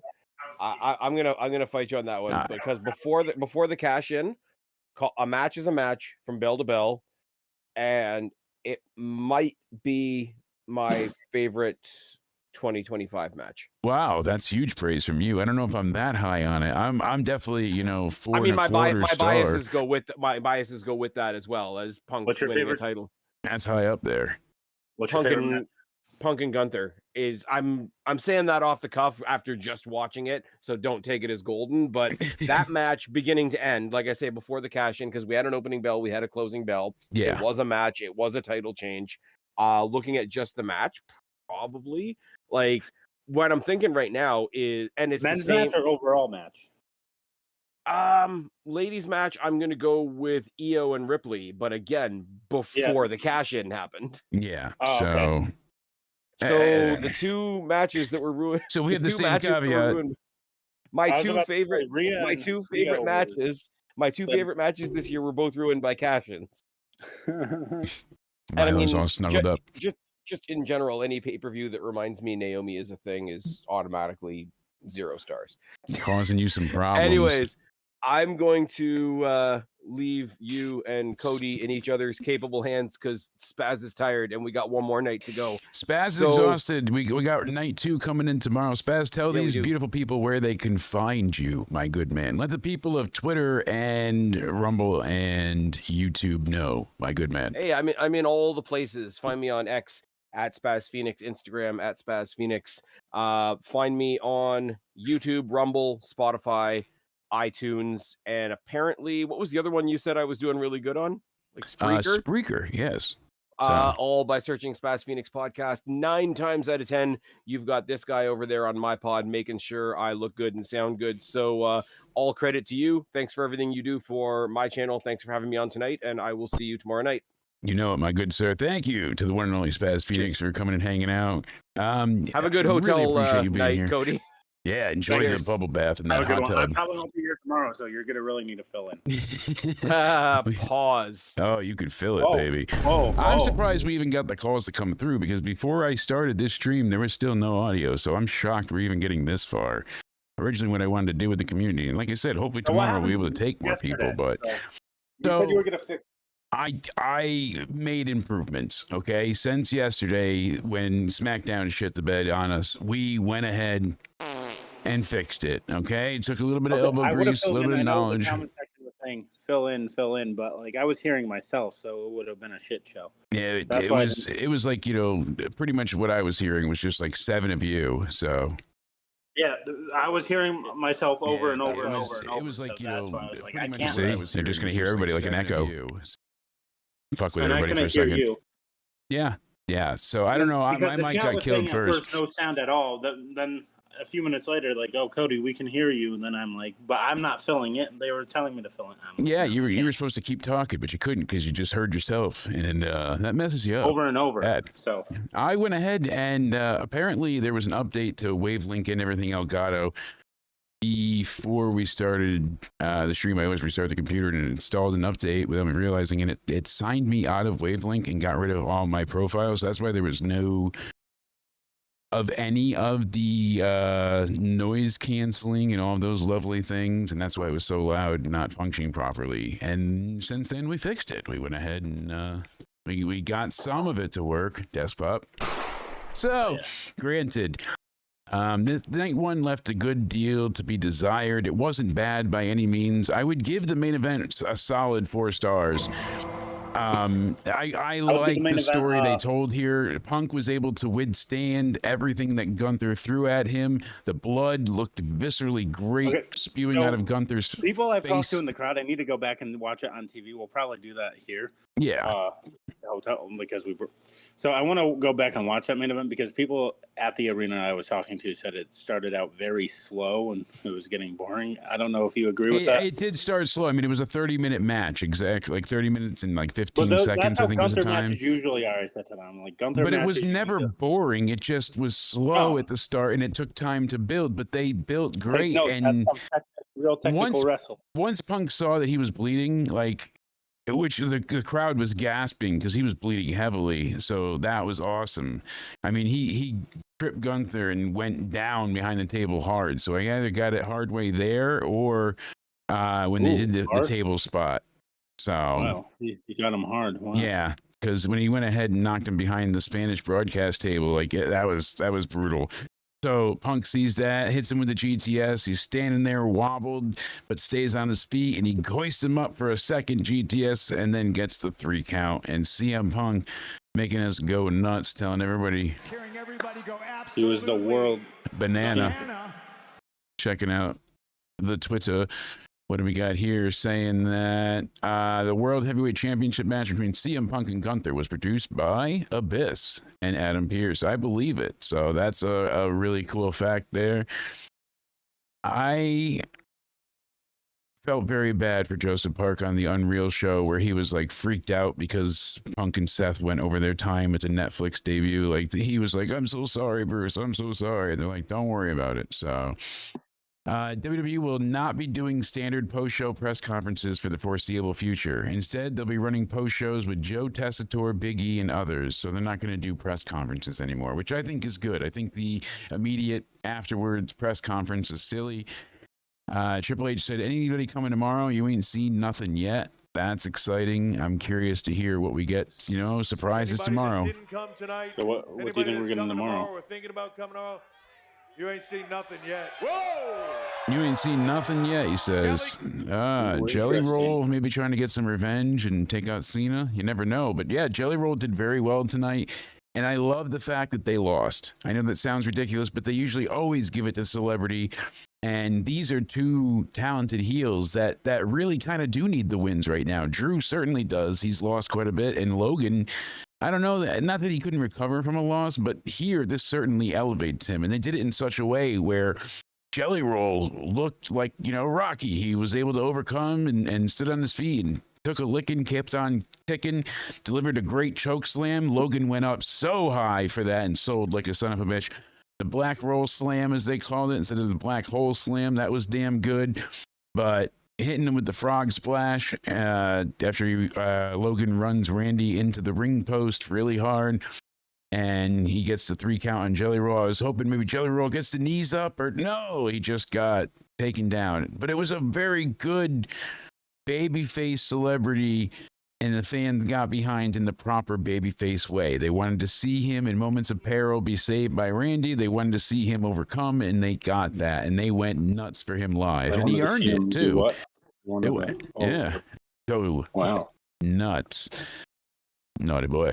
I'm a jackass. Aren't we all? And then we said Gunther and Punk. I really enjoyed what they gave us. It was a bit slow early on, up until when Why is it being like this? Once Gunther put him in the sharpshooter, that's when it went ahead and really started to kick off. I feel like that's when it really was like, all right, this is underway. And Gunther's got him in there. He's holding fast. He's like, all right, I'm going to go ahead and make his idol be his finishing move to make him tap. But then Punk reverses it. And he's got Gunther, basically reaching for the ropes and trying to get out of it. And eventually, he gets a sharpshooter back on him. And then Punk reverses it and grabs the ropes. He breaks it down, gets out of the hold. And Gunther's just taunting him. He's like, oh, this is supposed to be the best in the world, huh? This is the best in the world, everybody. And that's when Punk goes over and gets him with a great neck breaker and hits him with the high knee. Gunther gets able to just stuff it and power bombs Punk. And I was like, that was a great near fall. 2 3/4 on that one. They still had a lot to go here, though. We saw them fight down at ringside. And it was pretty cool. You saw high knee. Yeah, you saw Gunther say it made him the best in the world when he had the title. That was a cool moment. Staring down the barrel of the camera. Oh yeah, I did see that. Sorry, I'm trying to order food at the same time. My bad. I'm making you multitask. That's okay, my friend. And like I said, Punk gets the 2 GTSs after making Gunther bleed. I really love this. Can't overstate how much I enjoyed this. Problem is, most of this night just feels underwhelming. Out of the 6 matches, I really enjoyed 2, and I enjoyed 3 of them, but I really liked 2 of them. So I really liked the men's tag. That was good, in Jelly Roll, but I would put the women's tag above that, and then above that, I would put the main event of Gunther and Punk. There's just something about Seth cashing in, taking it away from Punk, where I'm not even like, oh, I want to see Punk beat his ass. Like, you wanted to see Daniel Bryan take out Triple H and Randy Orton and wreck shop on the Authority and get his belt back. I don't feel that way with Seth. I'm just like, Christ, he's got the belt again. I was so sold on him being injured and being away for a while and having... I was in denial, I know, but I didn't want to see Seth be the champion. I feel like it's just cliche, boring. Give it to other people at this point. He's held the belt for a lot of time, for a long time. Sometimes deservedly so, sometimes not so much. It doesn't feel as like hot with heel heat as it could be. I guess he got over everybody with the swerve of the decade at this point, Simply because, I'm not really hurt. Like him throwing down the crutches was a cool visual, but it was so telegraphed and obvious. And I don't know. I wish they could have done something of a better surprise. They could have had, God knows, my creative brain is tapped at this point. I'm admitting defeat. I wish they did something a bit more with Seth. Granted, hey, he's champ. We got to see what happens tomorrow night with night 2. We've got a lot of great matches to look forward to. Obviously, your boy Dominic Mysterio taking on AJ Styles. We've got the triple threat of Naomi, Io, and Rhea. That should be excellent. That's WrestleMania Part 2 with just substituting Bianca for Naomi. I didn't do that. WWE did. Just saying. Becky Lynch taking on Lyra Valkyria. I like how they said that Valkyria is going to retain on the leak spoilers. And it's like, she's not even the champ. Crazy. Solo taking on Jacob in a cage match. And of course, we have the main event of John Cena and Cody Rhodes and the six-pack TLC match. Not on this list, but yes, all of the tag teams on SmackDown going to be going nuts. That's going to be a hell of a showing for night 2. I'm definitely more excited for night 2 than I was night 1. I didn't realize how much of the heavy lifting night 2 is going to have to do, though, to really make this 2-night SummerSlam be a sale for me, because what it's doing right now is what we've gotten with some, not all, but some 2-night Manias. This year we had it as well, where you're like, if I took a couple of matches from night 1 and a couple from night 2, we would obviously have a amazing show. But instead, we're getting 2 okay nights because they have to over-deliver on SummerSlam. SummerSlam should be 1 night, you know? It really should, and we didn't need... They could have done it, I think, another hour. It was quick. It was over fast. It really was. It in and out thing. I expected it to not be live until an hour ago at 11 o'clock. I don't know if you agree. Some of the matches seem rushed. Yeah, certainly. And I feel like they had way more time that they could have committed to things. They did give 30 minutes to the main event, plus entrances, plus all this. So that was almost an hour with Seth and his cash in. But Jelly Roll, they got a good amount of time, almost 20 minutes. It was Tiffany and Jade was 7 minutes, and that felt very rushed at the end. Sammy and Cross was 8. And then the women's tag was like another, I think, 10-minute affair, 13 minutes, I think 13:30 to be exact. So the opener was 21 minutes, and I felt like that actually was about a good length for that spot. I could have done without a couple of Superman punches, but I wasn't expecting it to end early as it did, so not before 10, certainly. Tomorrow night seems like it's definitely stacked in its favor. What match are you looking forward to the most for tomorrow, Cody? Of course, the John Cena Cody Rhodes match, because I get to see Cena one final time, and then the TLC match. I agree. I think besides Cena and Cody, obviously, that's probably going to be everybody's top. I want to see that TLC match. I think that's going to be bonkers. I've always enjoyed tag team wrestling, and this is going to be crazy. Let me know in the chat what you're looking forward to. Liz said the TLC match and Cody Rhodes and John Cena as well. Do we get heel Cody? Do we not? Do we get Cena actually being a face, or is he still a bad guy? So much to speculate on for night 2. But we'll be live here on Into Somewhere. Cody, our man on the inside, will be there. We're going to try and take community calls and get more people on the show if everything's up and running the right way. It's going to be a great time. I thank you guys for hanging out with us. I would probably give night 1 a 7 out of 10. I feel like that's fair. I feel like that's a good, fair bias, judgment. I'm going to give it 8 out of 10, probably because of bias of being there in person. 8 out of 10 from Cody. That makes damn good sense for you being there. The pop and circumstance, the pyro, all of it. I'm certain tomorrow is gonna just knock all this out of the water, but we'll see what happens. To all of those watching live on Twitter, thank you for tuning in and hanging out with us. It's cool to gladly be live over here as well. It's really cool to have 70 of you watching on Twitter currently. So hello to all of you over there. And thank you for those on YouTube. Make sure you're subscribed. Those on YouTube want to go ahead and be notified. Turn on that bell notification so you can see when we go live. Make sure you're hitting the like button. Make sure you're subscribing. Cody, tell these amazing people where they can find you, my good man. And we will see you tomorrow night as you're our man on the inside for night 2 of SummerSlam. You can find me over on my Twitter or X, whatever you like to call it nowadays, at Judgment Day Era. You can find me over on my YouTube also at Judgment Day Era. I promise I'll be posting video game stuff soon, probably live streaming it. And Instagram, you can find me over at Cody_Onidi_316. Absolutely. Thank you so much for hanging in there, my man, and calling us and giving us your take and sending us all those great shots and videos. Excuse me as I lose my voice at the end here. Guys, you can go ahead and follow me on Twitter at I got CountdownEnded. Seth, You got music. did you? Perfect. Yes, you did actually. I was showing the clip earlier, right when he made his his return. You got that one nailed as a perfect shot. You guys can see all of those on his Twitter at Judgment Day Era. Make sure you go ahead and check us out on Rumble and on Instagram at Countdown Ended. We're going to try and be live on TikTok as well. I agree. If it wasn't for Rollins, we probably would have given it an 8, but I'm staying at a 7 out of 10.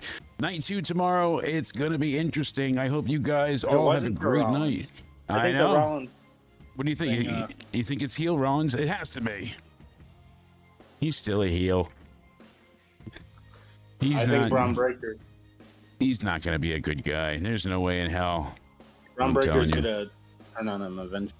But we'll see. We'll see. But nothing soon, Hopefully Breaker's not injured. We'll be talking about the entire weekend and any other news as well. So make sure you guys tune in tomorrow. Thank you all so much. Thank you, Cody, for hanging out. We'll see you guys then. Stay sexy. We'll see you for night 2 of SummerSlam tomorrow. Take care, guys.